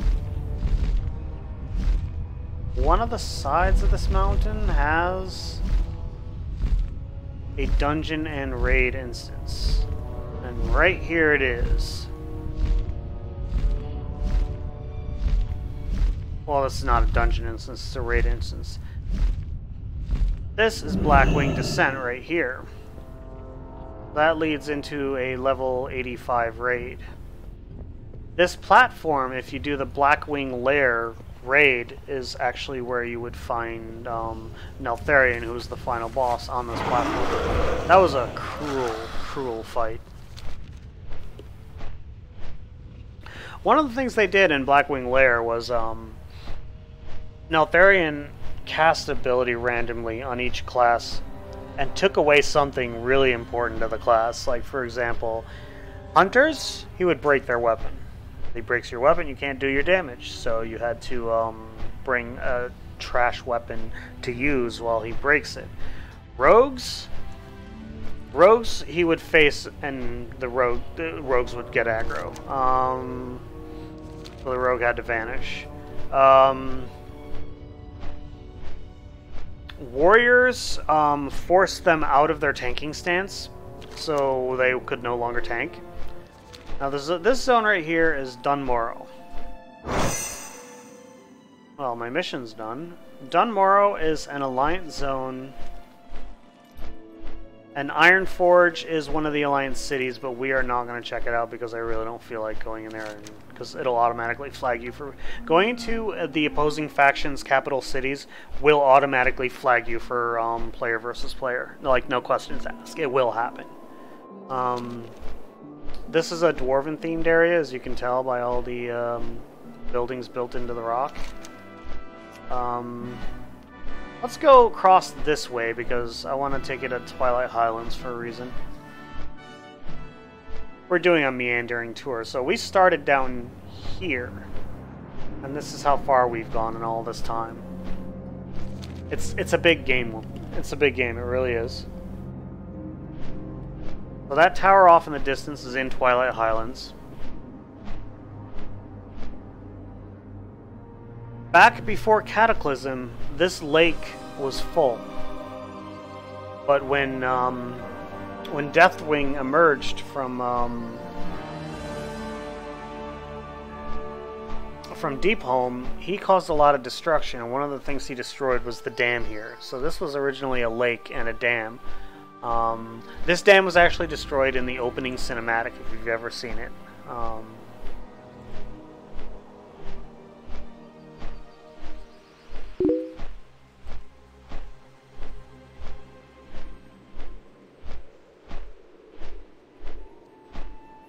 Yeah, I mean, this is still, like, well, they've added a few zones. This wasn't in the original game. Loch Modan was. Most of what you've seen was actually in the original game at launch.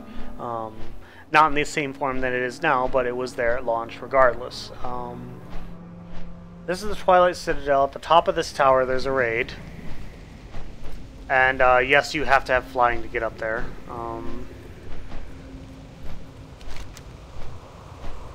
The Rogue Legendary Dagger questline starts up in that area.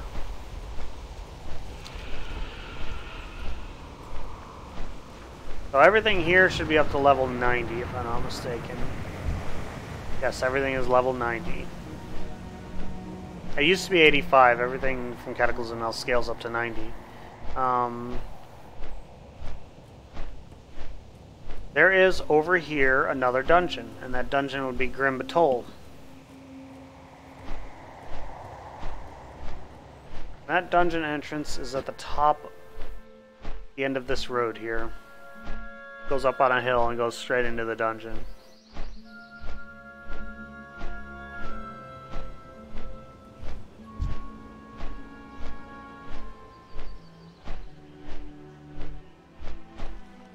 So there's the dungeon entrance of Grim Batol, the dwarven themed one. And right around this corner and down this road leads a path to Wetlands, which is an Alliance area. So you'll see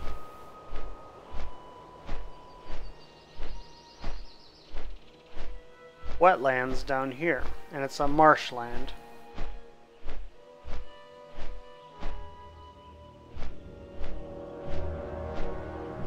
And it is quite possible to accidentally go into this area as a low-level character and get completely smacked by a level, you know, they'd probably be lower than level 90. They'd be level, I want to say 80, 81 or something like that. I think. No, they would be 84.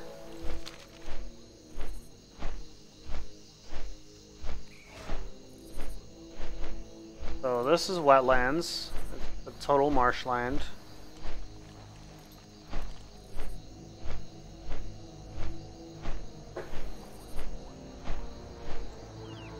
Probably after the tour is done, I'm going to end the stream because I do have to, I have to work in the morning. Wait, I missed... Oh, it's over here. So there's a, An area called the Thandal Span, which separates the lower part of the Eastern Kingdoms to the upper part. You can see that there's a big gap here. And that gap is this bridge, which is called the Thandal Span.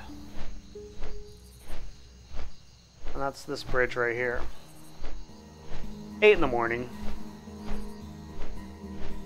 I was originally scheduled for 7, but that's outside of my availability window, and they changed it to 8. So this is an original zone. As you can see, everything scales up to 60. This is the Urathi Highlands. There is one Alliance town and one Horde town. The Alliance town is in a gully right there. And the Horde town is over there. There's the wall over to a questing zone that is Horde only. Up here we'll see the hinterlands, then eastern and western plaguelands.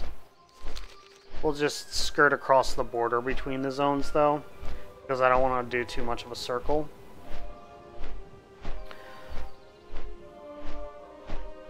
Because I don't want to take the well, I suppose I could, sort of in a way.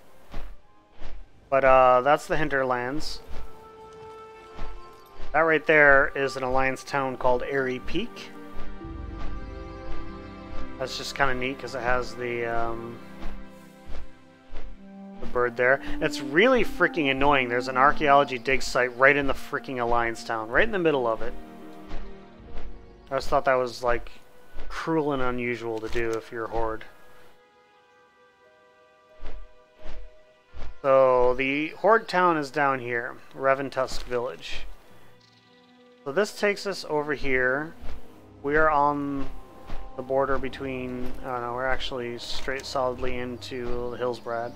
So this is the Western Plaguelands. And see this lake here, where it says Silver Pine Forest? Undercity is right above that lake.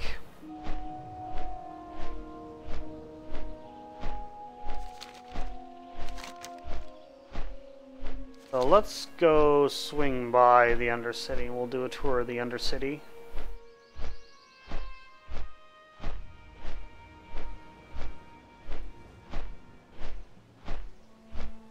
This zone used to actually be 2 zones. There was Alterac up here and Hillsbrad down here. For Cataclysm, they combined them to 1 zone, and that would be Hillsbrad Foothills.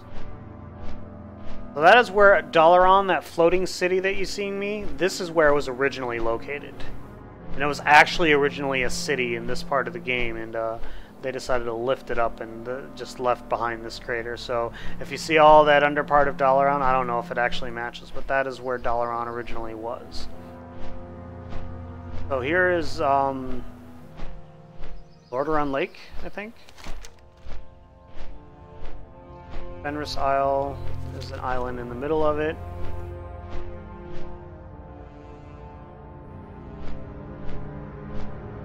There's some pretty good exposition into Sylvanas' back character and the storyline of Silver Pine Forest. It's actually a really cool quest line. I actually liked the questing zone for Silver Pine Forest. It's really awesome. Badlands was really good too. Like, what other zones had really good stories? My favorites were probably Silver Pine, Badlands. So this is the ruins of Lordaeron. This is not part of the Undercity. This is what used to be the city of Lordaeron. Have you ever seen any of the cinematics from Warcraft 3 from where Arthas kills his father? Well, if you've seen that cutscene, when he's first walking through is this area right here. And this is the throne where Arthas killed his father. Where he committed both patricide and regicide at the same time. His father was king, he killed his father the king to take the crown. So, regicide and patricide.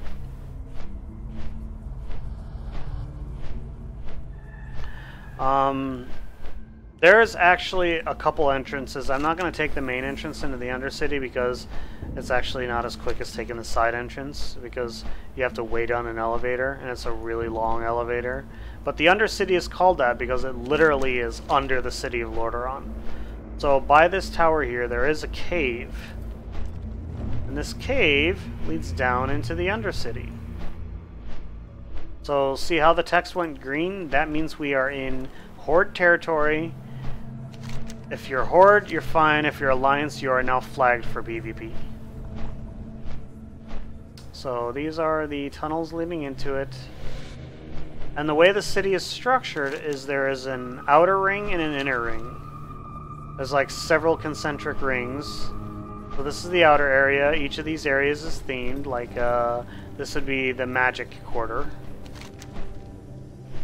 Like I said, because this is all magic themed with the little ziggurat there.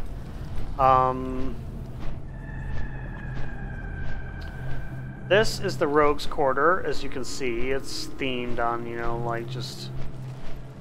That's where you... Oh, there's... Looks like Alliance are up to no good here.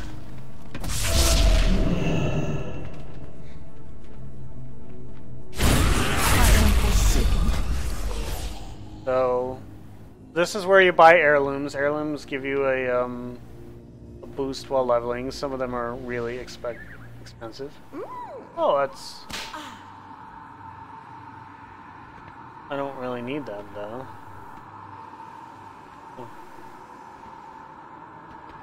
The Azeroth campaign, what's that about?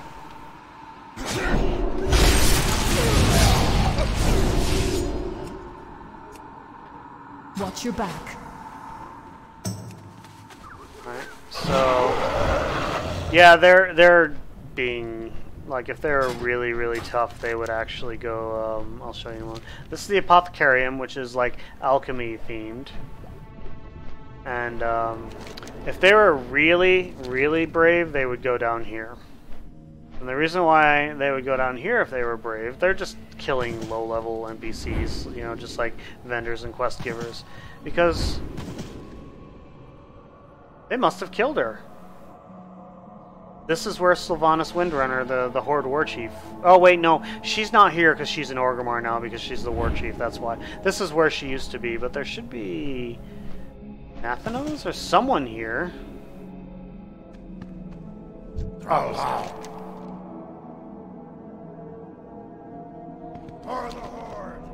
Glory to the Sindori. Where's... The reckoning is at hand. What's this? Music roll. Oh, cool. I did not know there were any of these in Old World. That's pretty cool. Alright, so this is where Sylvanas Windrunner would normally be. But I guess since she's the War Chief, she's in Orgrimmar now.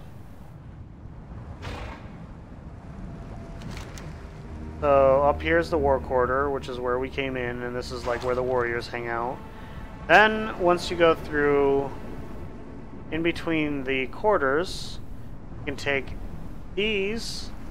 This is where the auction house is, and one of the big differences between WoW and Elder Scrolls Online is guilds don't have guild traders. Anyone individually can put stuff up in the auction house. Auction house is faction-wide.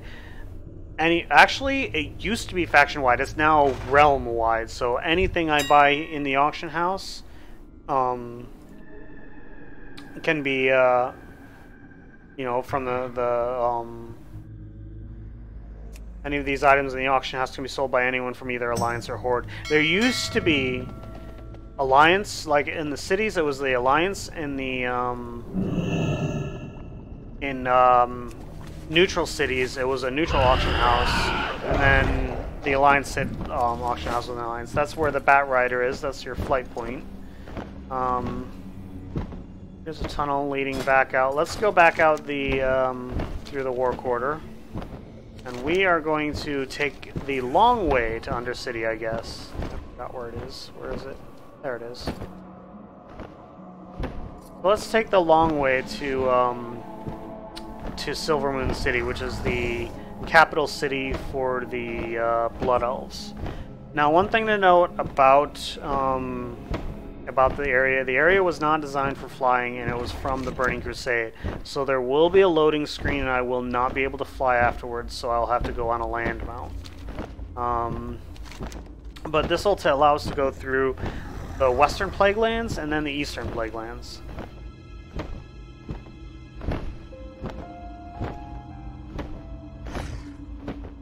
Which were high-level zones back in vanilla.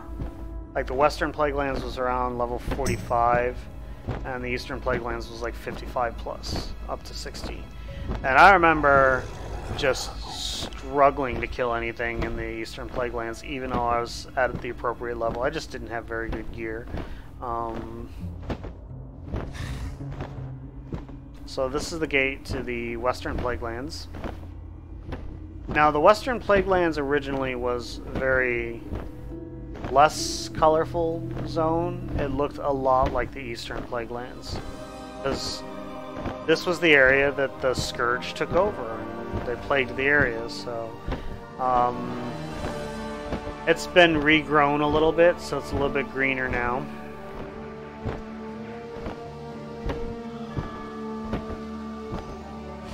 This is an area where there's a lot of battles between the Alliance and the Horde. There are two Death Knights, one Alliance, one Horde, that they're kind of buddies, and Sylvanas in the storyline kind of reprimanded one of them. That's putting it lightly, by the way. Her punishment was very punitive, to say the least. But you'll notice a stark change in theme once we cross over into the Eastern Plague Lands. It's after this bridge right here. It's very barren and desolate. Like, everything is just... It looks like it's plagued, actually. Even the air is thick.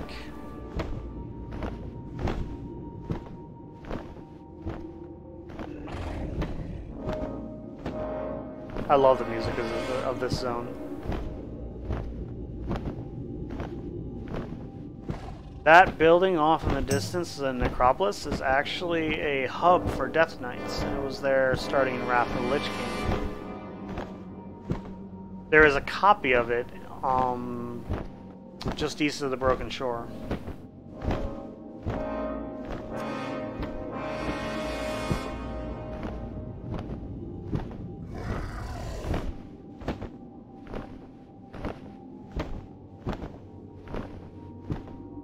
Alright, so there is a refuge, as it were, for paladins over in Light's Hope Chapel, which is all the way over here.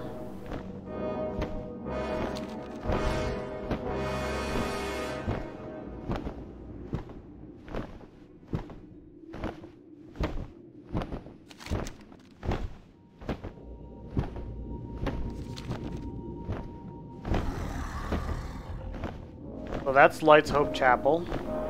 At the bottom of the chapel is the Paladin class hall, which is down there. I think that's actually where my Paladin is right now.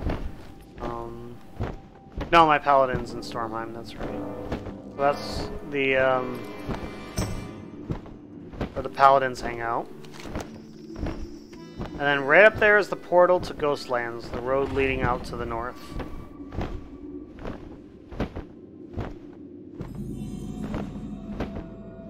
Wait a minute. Discovered? I discovered it a long-ass time ago. When I say long-ass time ago, I mean almost 10 years ago.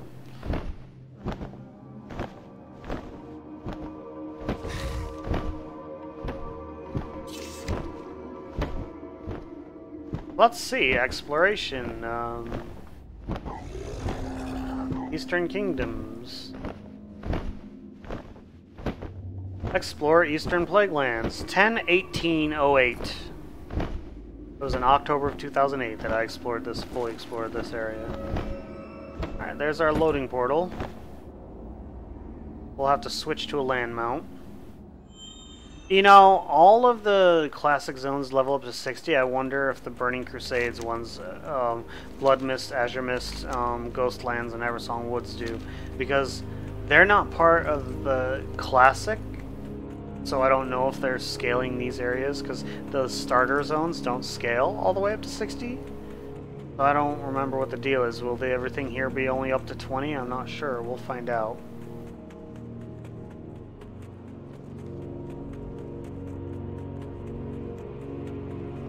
So right there, Zolaman is a level 70 raid. Well, it was originally a level 70 raid. It's a level 85 5-man now.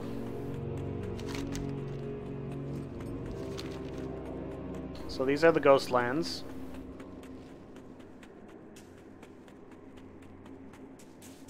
And see that tear going down there? That's actually called the Dead Scar, and it's actually literally a scar from when the Sunwell exploded after... Let's see how they scale.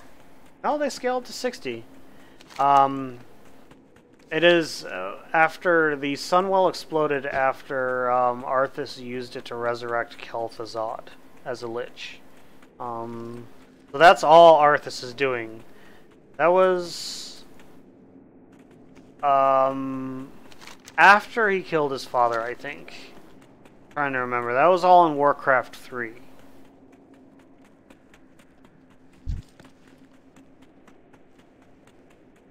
Stuck on a tree. Yeah, I can't fly. This thing has the weirdest jumping animation. The eternal sun guides us. Kind of glides after a little bit.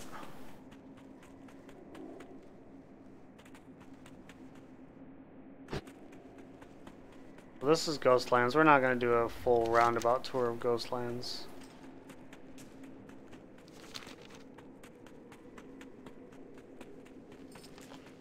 Something to skin, but I'm not going to skin it. So this is the Dead Scar, and it leads straight up into Sunwell.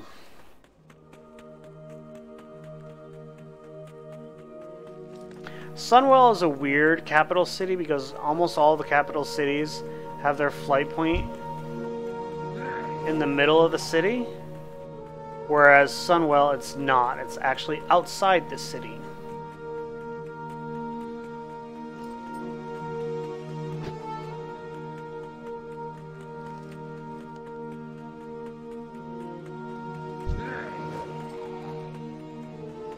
Oh, these are level 20.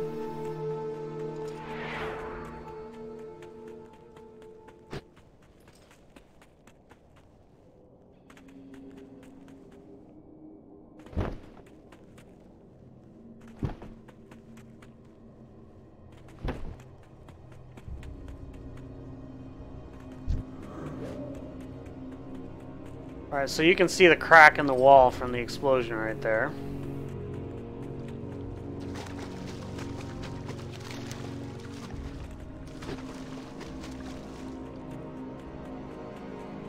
Can't actually go through the crack in the wall because Silvermoon City is now divided into two halves. There's the Ruins of Silvermoon, which is just a questing area, a very low level questing area. That's the starting area right there. Then over here on this part is the Silvermoon area. Now,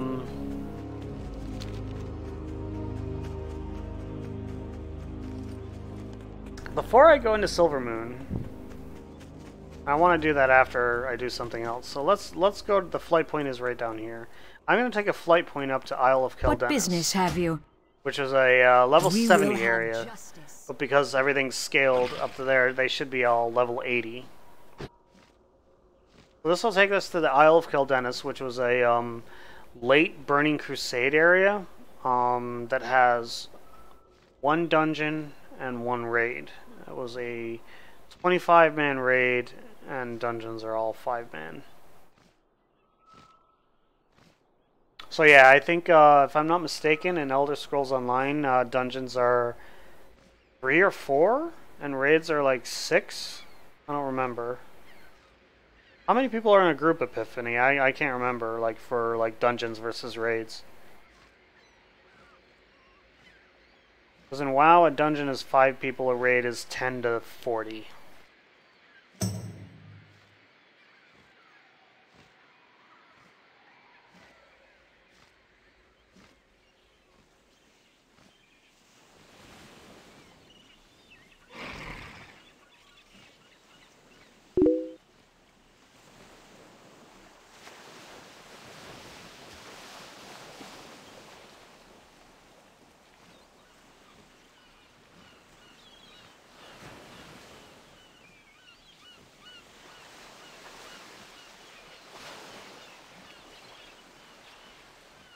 Right, 4. So raids are probably what? Okay, 12. So trials would be the equivalent of raids. So it's 4 or 12. And WoW, a dungeon is 5. For dungeon, you have 1 tank, 1 healer, 3 damage dealers. For raids, you have anywheres from 1 to 7 or 8 healers, you know, depending on the number of players. 1 to 2 tanks, maybe sometimes 3, and the rest are all damage dealers. Like when you do LFR, it's 5 healers, 2 tanks, and 18 damage dealers. So it's 25 man. But the raids now scale from 10 to 30. But back before Warlords of Draenor, they did not scale based on size. They were fixed at either 10 or 25 or 20 or 40, depending on the raid. Solomon was a 10 man.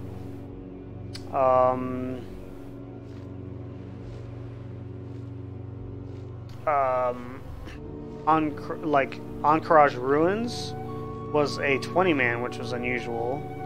It's now a 10 man. Temple of Encourage was a 25 man, I believe. All the Burning Crusade ones were either 10 or 20. Like Magtheridon's Lair was 10. Karajan was 10. Or was Magtheridon's Lair 25? I don't remember. I know Kara was 10, Zolomon was 10. Alright, so this is Isle of Caldenis.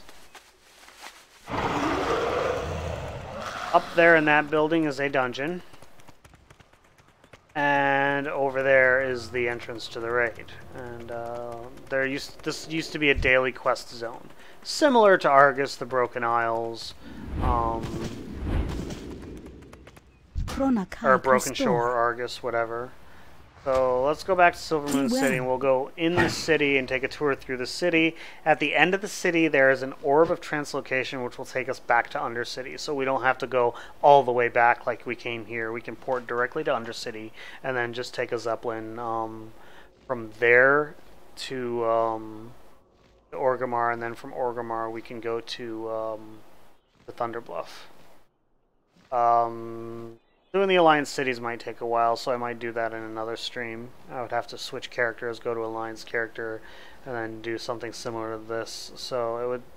I mean, I could probably do it a little bit more quickly by just going from a central hub and just porting to all the cities and giving you a tour, which would probably be a quicker way. You don't get a sense of scope of, you know, the scale of the game, but I mean, that's what this is for, right?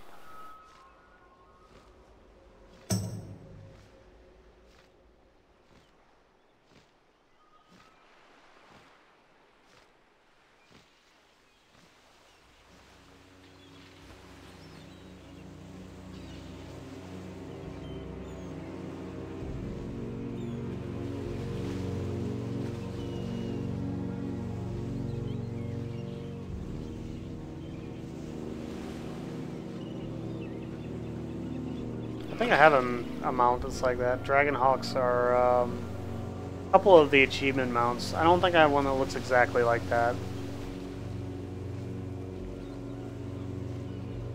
I don't ever remember seeing that like pause there before.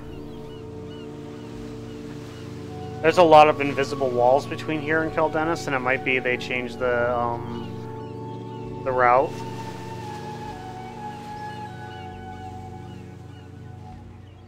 They might have changed the route of the flight point and have put it through the invisible wall, so it has trouble with it or something like that. But taking a taxi usually renders you like immune to invisible walls.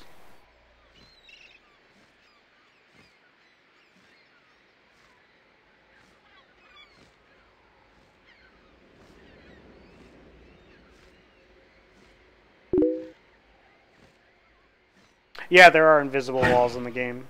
Like, just player blocking walls. They exist.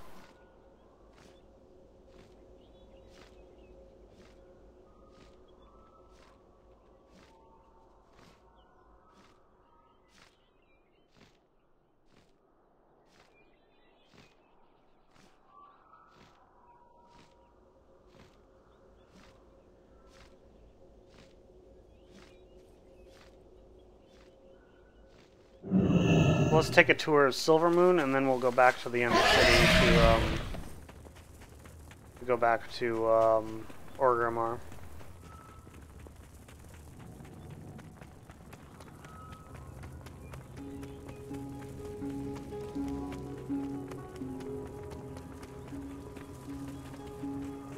So this is basically what the city looks like.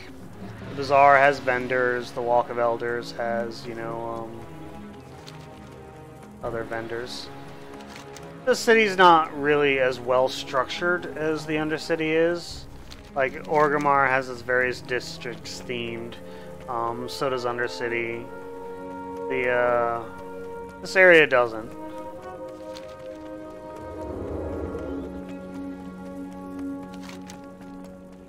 The Farstratus Square is where the training dummies are, where you can practice your rotation. They're right there. Oh, no one's hit it. There.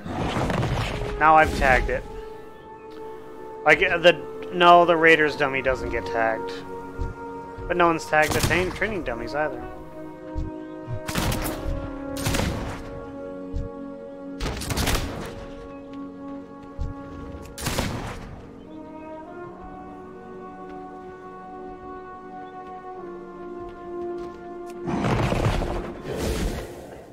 I like to tag, like, training dummies if I ever see them not tagged.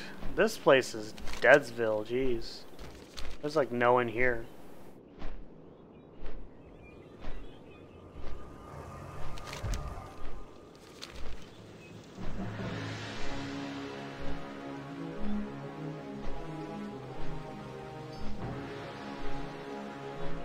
Well, this is where, the Alliance, the Silvermoon leaders are. Because each capital usually has a leader somewhere.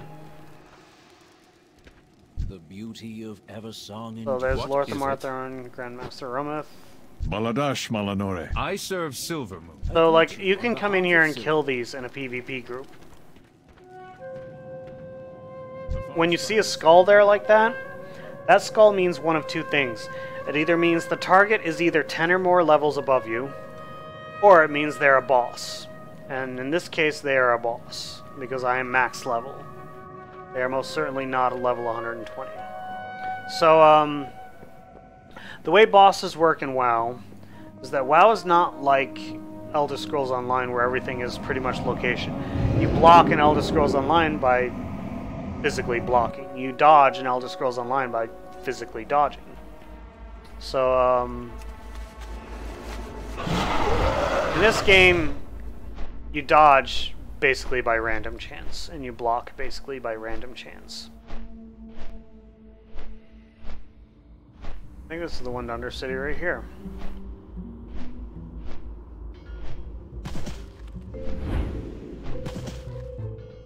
What's up? Yep, this is the one to Orgrimmar. So, what quest is that? Oh, that quest. So, unlike Elder Scrolls Online, in WoW, like, you target your target, and you use rotational abilities, and then you have an auto attack going on if you're a melee class. It's basically, you just have to be generally facing them, as long as they're in a 180 degree arc in front of you, and you're close enough, your melee attacks will hit. When you cast them, you just cast your abilities, and you have to be facing them. It's not like Elder Scrolls Online where you have to actually aim, as it were, but the game also doesn't have a first-person mode. And dodging is done random chance, but you have other abilities that can increase your chance to dodge and whatnot. Now, there are some boss abilities, like in raids or in like special mobs, that they can do ground-based attacks that you have to physically dodge. But your movement speed will feel sluggish compared to games like Elder Scrolls Online, because it's not really like WoW was originally designed when, you know, broadband wasn't a thing, so they needed to have a system that was like flexible for latency. So having something like a combat system like Elder Scrolls Online wouldn't work like in WoW in its infancy. So this is the Valley of Wisdom. This is basically where the Tauren hang out. Up here is the Valley of Honor, which is where you have hunters, shaman, and where you have warriors and PvP stuff. So your portal to Pandaria is there. You have an auction house there. Orgrimmar has I forget how many auction houses. 3 or is it 4? Because there's an auction house here. There's 4 auction houses. There's an auction house there. There's an auction house in the Valley of Wisdom. There's an auction house in the Goblin Slums, and there's an auction house in the Valley of Strength. So this is the drag. And when you go down here, you go into down into the Cleft of Shadow. This is the Rogue and Warlock area. The Rogue trainers are like up here. You used to actually have to train, so this is where the Rogues hang out. Makra! Straight! And you go up here. This is the Valley of Strength. This is the main area. Yeah, no, well, I mean, the combat system has gotten pretty faster, and Outlaw Rogue is one of the faster specs in the game. There are other specs, like if you watch me play Assassination, you'll see it go much slower. We have, there's Sourfang there. No! Sylvanas isn't here, even though she's War Chief, and I guess that means they actually killed her. So that's Sourfang, who's the Orc Chieftain. That's also where Garrosh was before, and where Thrall was before him. So out of the gates here leads into Durotar, which is a zone that's named after Thrall's father, Duratan. This is Durotar. This used to be more barren. This was actually, back in vanilla, a it was originally not filled with water. And there were quests you could do down there, and if you go down there you can see remnants of, I'm not going to go down there because you move so slow when you swim, but there you can see remnants of when it was. We're going to go swing over to Northern Barrens here. There's some level 90 stuff over in Northern Barrens, because there was a Cataclysm quest line that took place here. Not Cataclysm, Mists of Pandaria.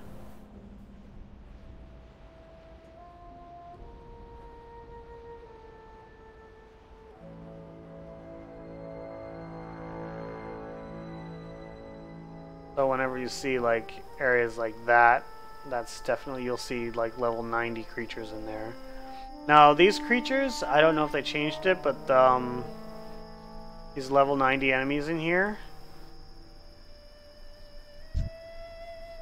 the level 90 enemies are yellow. They're passive if you are below level 85, which means they will not aggro you. You can walk right through them. So, because this is a low-level questing zone, it's like a level 10 to 20 questing zone. Like, see, the zebras are level, well, they're going to be level 60 because it scales up.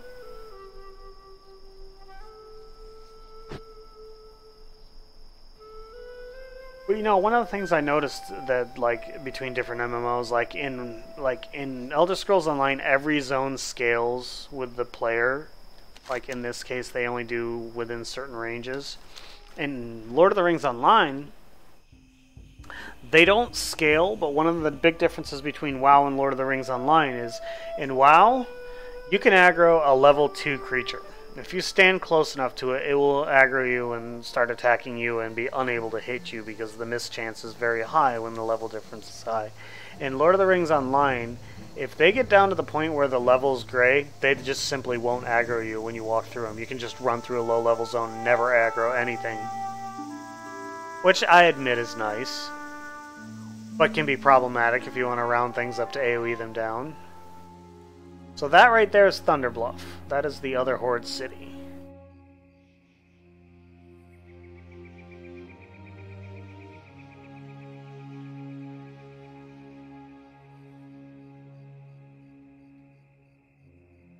There's a little bit of theme to the areas of Thunderbluff, and it's kind of interesting because Thunderbluff is probably the most defensible city for the Horde, because fucking look at it. It's on the top of these bluffs. There is only 2 ways into the city. That elevator and that elevator. Like, it's like one of the craziest things like I've seen where like the Alliance would try and kill, you know, the leader. And they would come in, you would just have a boomkin stand on this platform, and they had an ability called Typhoon, which was a knockback. It would stand on this platform and knock them back, and they would all fall to their deaths. It's hilarious to see stuff like that. And that's what I mean by this is like one of the most easily defended cities of the Horde, and I wonder why. It's like Orgrimmar has, what is it, 3 entrances? And this one only has 2, and both of these are like an elevator, whereas Orgrimmar you can just go right in.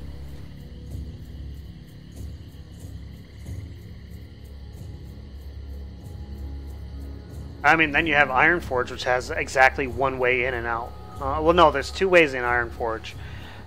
But the second way in Ironforge is through a tram that you have to get in through Stormwind, so you have to enter another city to get into the back door of Ironforge. But whenever you do, like, for the Alliance or for the Horde, that's usually the way it is. So there's the Thunderbluff leader.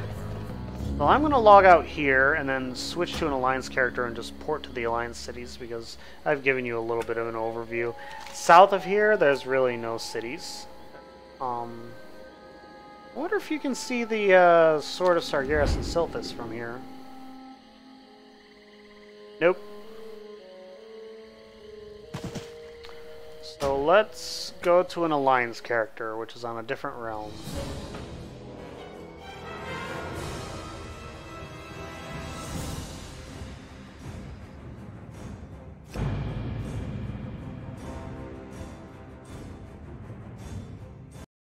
Okay, so why am I in Borean Tundra on my DK?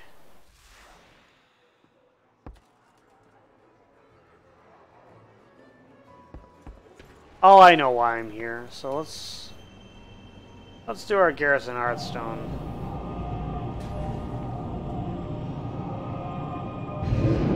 I don't think I leveled my Garrison up to level 3, which means it's not, I should have taken my actual Hearthstone because I believe that goes to, yeah, that goes to, is this level 3? Or is it level 2? I don't remember. Nope, I'm only level 2. I'm going to take my Hearthstone.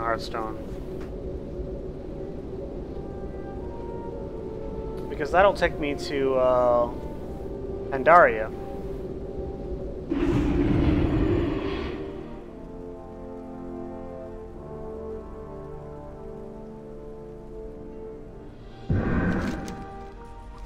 Well, this is the Alliance hub in Pandaria. If I walk out here and mount up, look across the way, you can see the Horde one over there. So this is Pandaria. This is part of this. You can go climb up to the top of the mountain on foot, actually.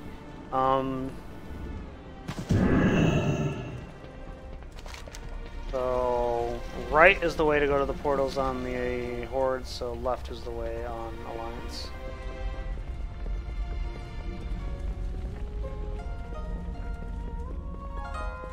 So, what's the easiest way to do this? Nasus, Ironforge, Stormwind, Exodar. Let's go to the Exodar first.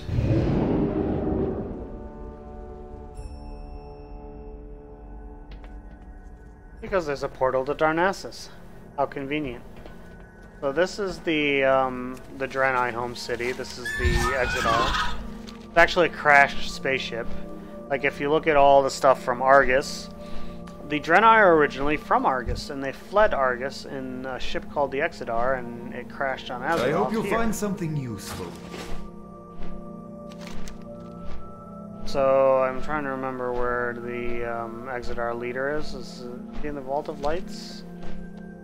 I don't remember where the Prophet is. But the leader is the Prophet Velen.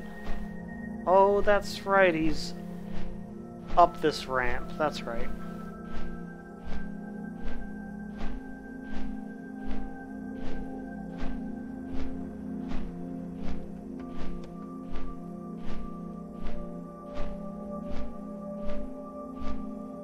Yeah, this is a Burning Crusade area you can't fly through. Or is this the ramp, the way leading out? I don't remember. Nope, this ramp is the way leading out.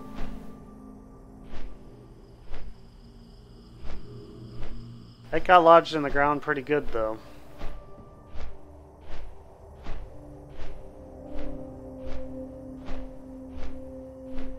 Why is my loot specialization set to unholy? That's weird. Blood. Did I get a second weapon? Second artifact weapons? Oh no, I'm thinking about my other DK. Never mind.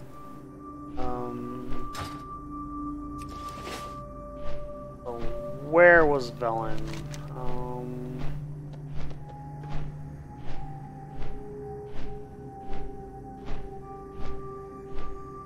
Crystal Hall? Hey, that's a dungeon stone. There are no dungeons in here. Key to the Naru. Yes, probably makes sense where it would be.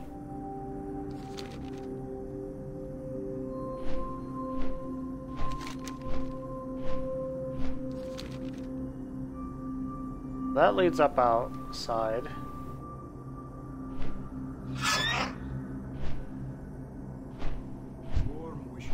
Trying to remember where Velen is.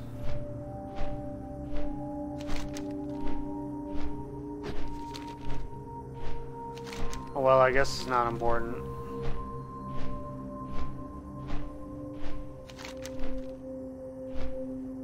Thought he was on the top of a ramp somewhere. Maybe he is in the Trader's Tier.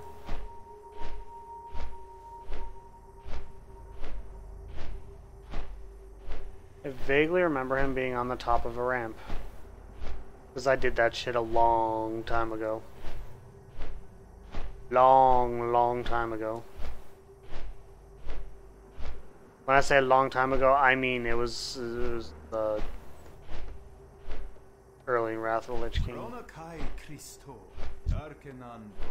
Oh, he's not up here. I really don't remember where Velen is.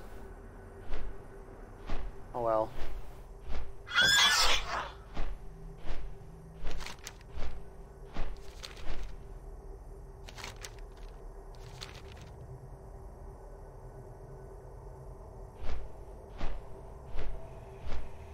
I'm being spoken to by my cat right now. Let's take the portal to Darnassus and show you Darnassus.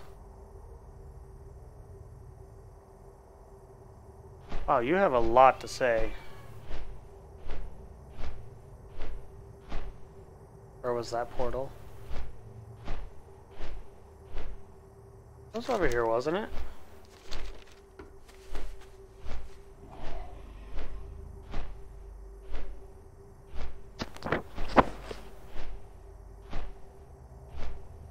You're a pain in the butt.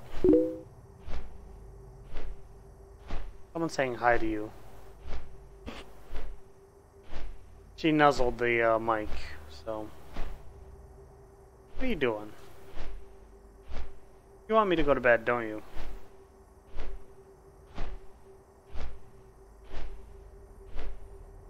You know, I can't use my mouse if you sit on my mouse pad. You're just gonna sit on my mouse pad.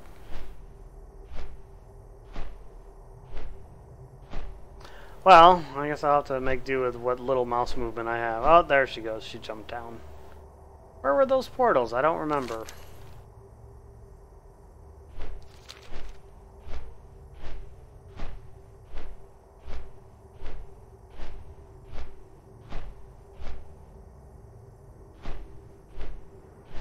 I lost my way. That's okay, we can just fly there. Arcanon Not a big deal. Wait, is Velen down here? Keep forgetting I'm not on my rogue, so...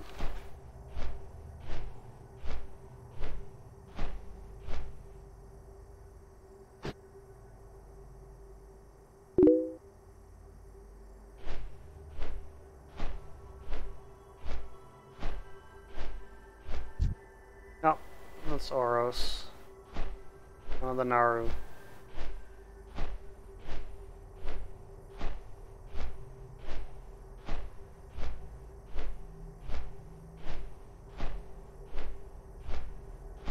Alright, let's just fly to Darnassus. This is good, probably quicker than trying to find the portal. Because I really don't know the layout of the Exodar that well. I'm not here very often, so...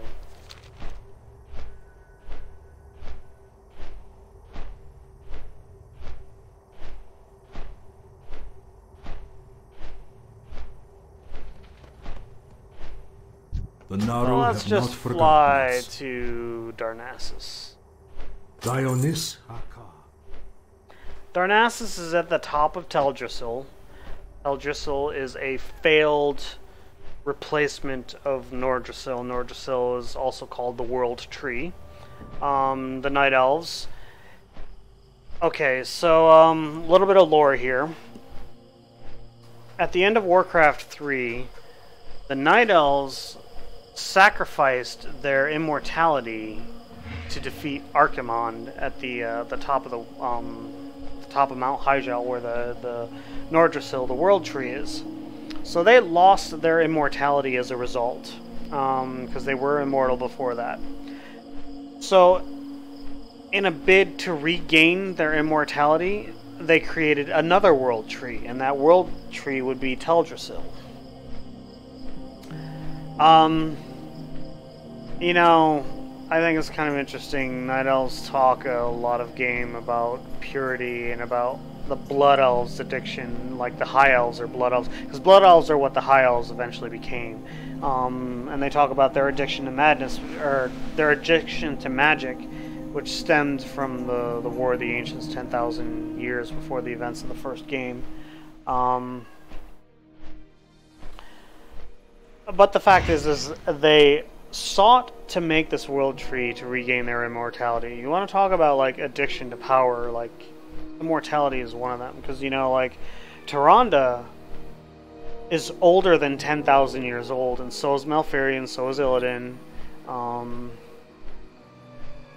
They were there during the War of the Ancients, long before any of the humans were around, or long before the orcs invaded Azeroth.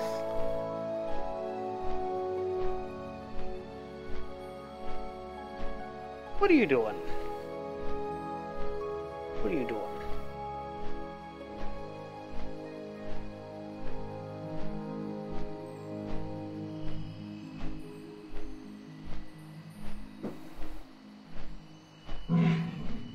Okay, I'll let the cat out.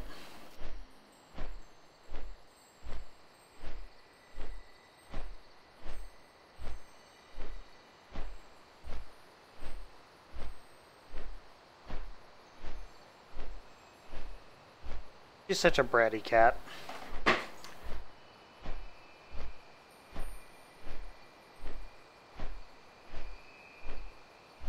Alright, while I'm flying up to Darnassus, I think I need to go put my phone in the charger because it's like really low and I don't like charging it overnight.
Because fully charging a cell phone shortens its battery life. You want to have a narrow depth of discharge and you want to keep it around 50%. 50 to 60%. So I charge it up to about 60 to 70% and just start and charge it back up at around 40 or 45. I actually will just charge it for a few minutes in the morning, like 15-20 minutes in the morning, and then charge it another 15-20 minutes when, you know, later on in the day usually. Alright, so this is Darnassus. This is the Night Elf capital, and over in this building here, I believe, is where you see the Night Elf leader, which is Tyrande Whisperwind. I guess we know where the portals are now.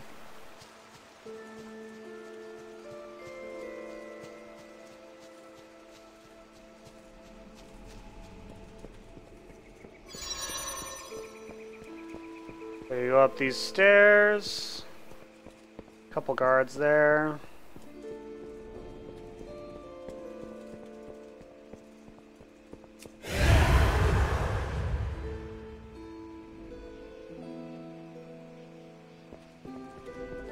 Low-level quest. The goddess is Tyrande my and Malfurion. Elune, give me strength.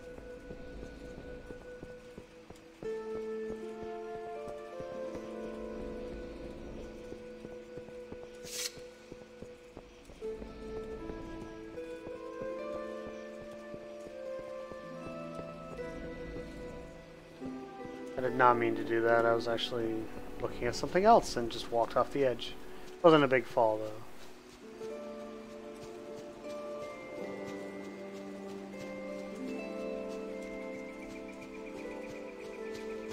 Do I not have my... No, I don't have my artifact yet.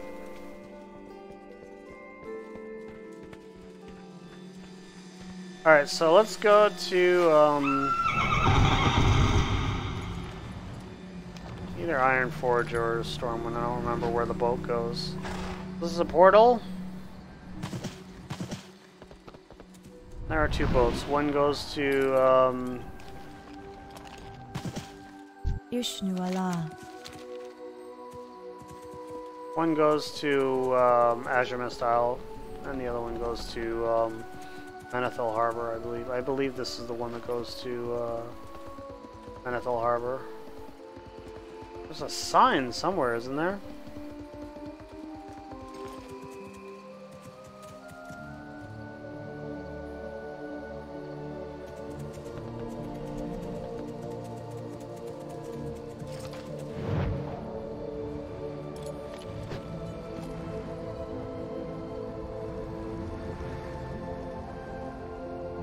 Yeah, this is the one that goes to Menethil Harbor because it's a human-themed boat and not a Night Elf-themed one.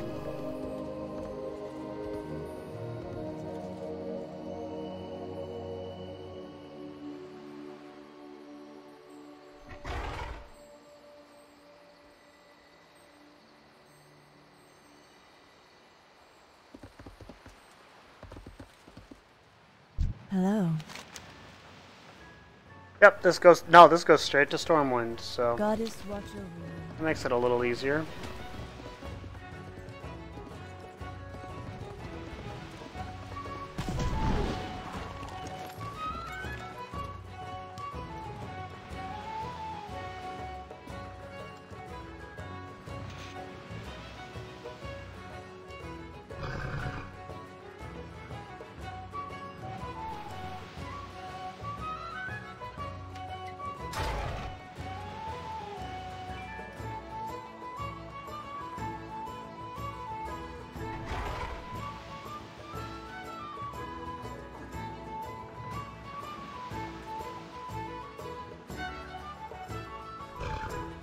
And that's the boat that goes to Azure Mist Isle.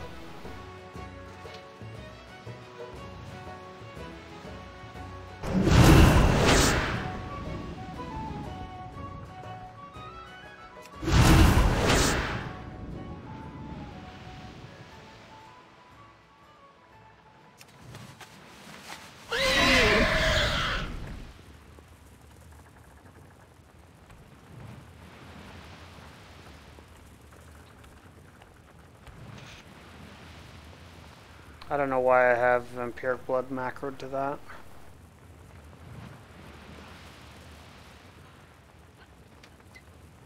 Alright, so this takes us to Stormwind. I like Stormwind a whole lot.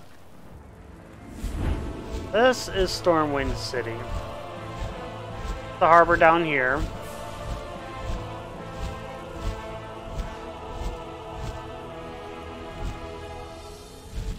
From the harbor, you climb the stairs leading up into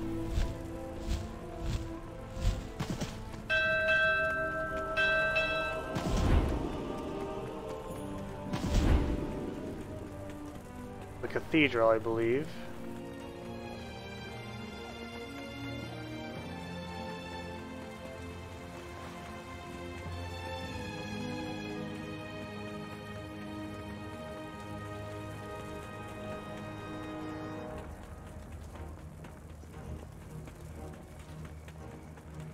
This is the main city for the Alliance, whereas Orgrimmar is the main city for the Horde. This has a real city feel to it, I think, though.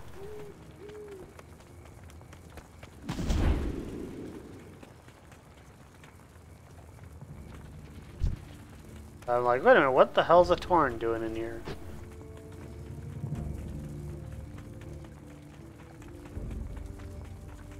Get a big overview. These are the front gates right here.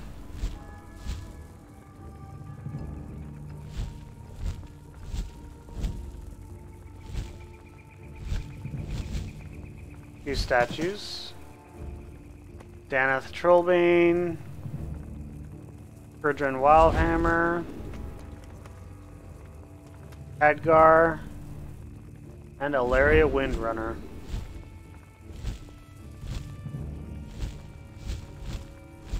This is an overhead view of the city. There's the Cathedral District. The keep is right there. In the keep you'll see the leader, I believe, is Anduin. Brian Rin's son. Interesting thing about the artifacts weapons. The Assassination Rogue artifact weapons are the daggers used by Garona Half-Orcan. Garona is the one who killed Anduin's grandfather. So the daggers that you're using as an assassination rogue are the ones that killed his grandfather. The very weapons.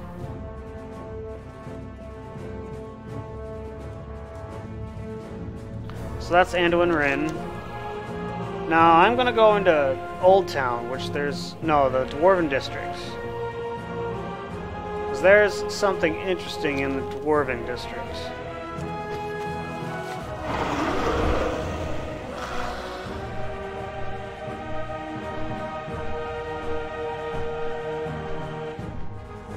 And that interesting thing in the Dwarven district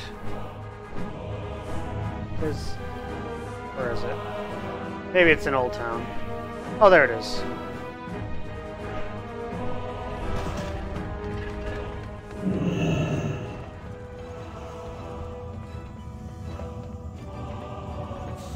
This is an instanced area that's, like, not part of the actual world.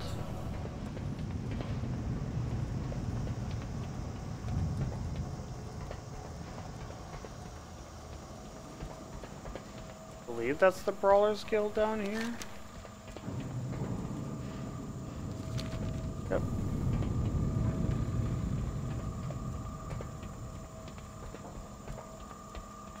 Oh, I guess we have to walk around. Get in the middle of the platform. This is the tram, the Deep Run tram.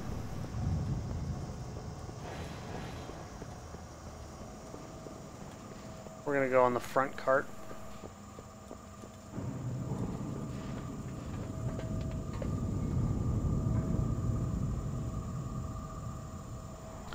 Because there's something interesting, because you actually go under the water with this. You can actually walk all the way too.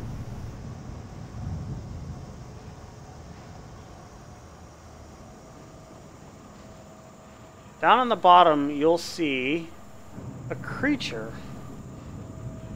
Where is that creature? I don't see her. Oh, I don't see her. There's a creature there called Nessie, as in the Loch Ness Monster. Because you're under Loch Modan.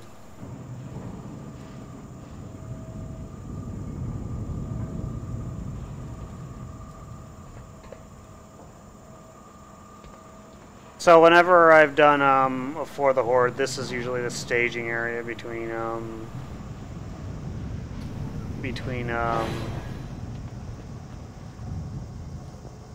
Ironforge and Stormwind. Yep, they have a Nessie. It's a little Easter egg in the game. This will take us into Ironforge.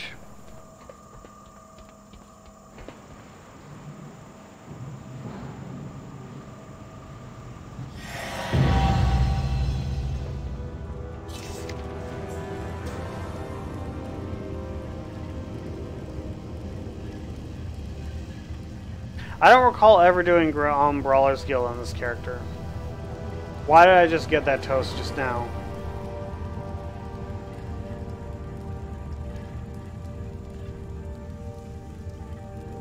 That's frickin' strange. Is there Brawler's Guild during the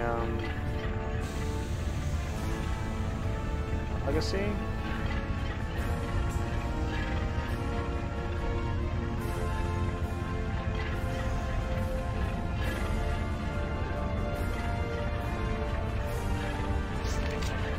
At any rate, this is Ironforge, which is one of my favorite cities. Definitely feels like a dwarven city.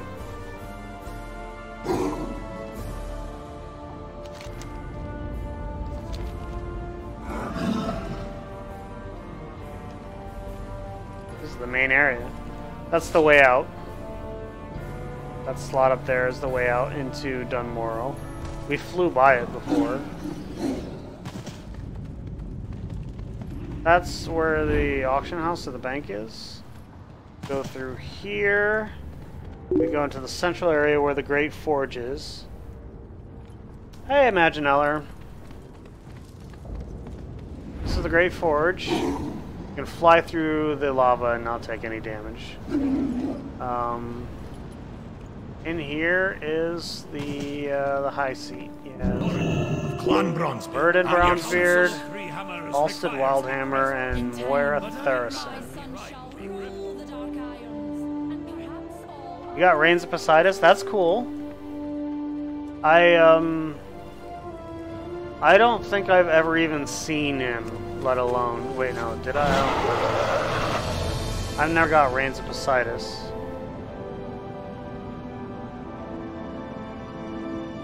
It's fairly rare, yeah. It's harder to get now that everything's cross-realmed over in Bashir.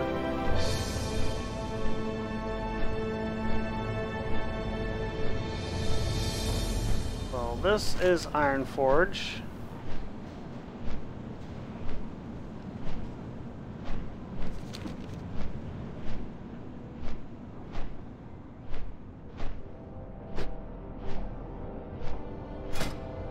I still have to fish up old Iron Jaw from Ironforge.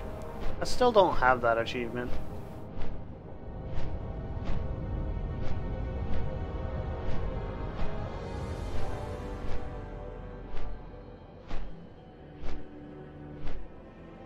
If you've ever seen the original intro video from World of Warcraft, it's typically somewhere around here. I think it takes place around here. Maybe up here. It doesn't seem like the right angle.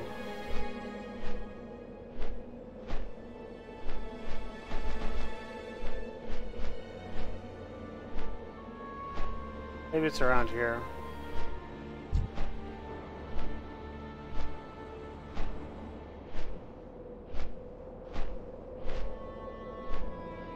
I don't know. I don't know.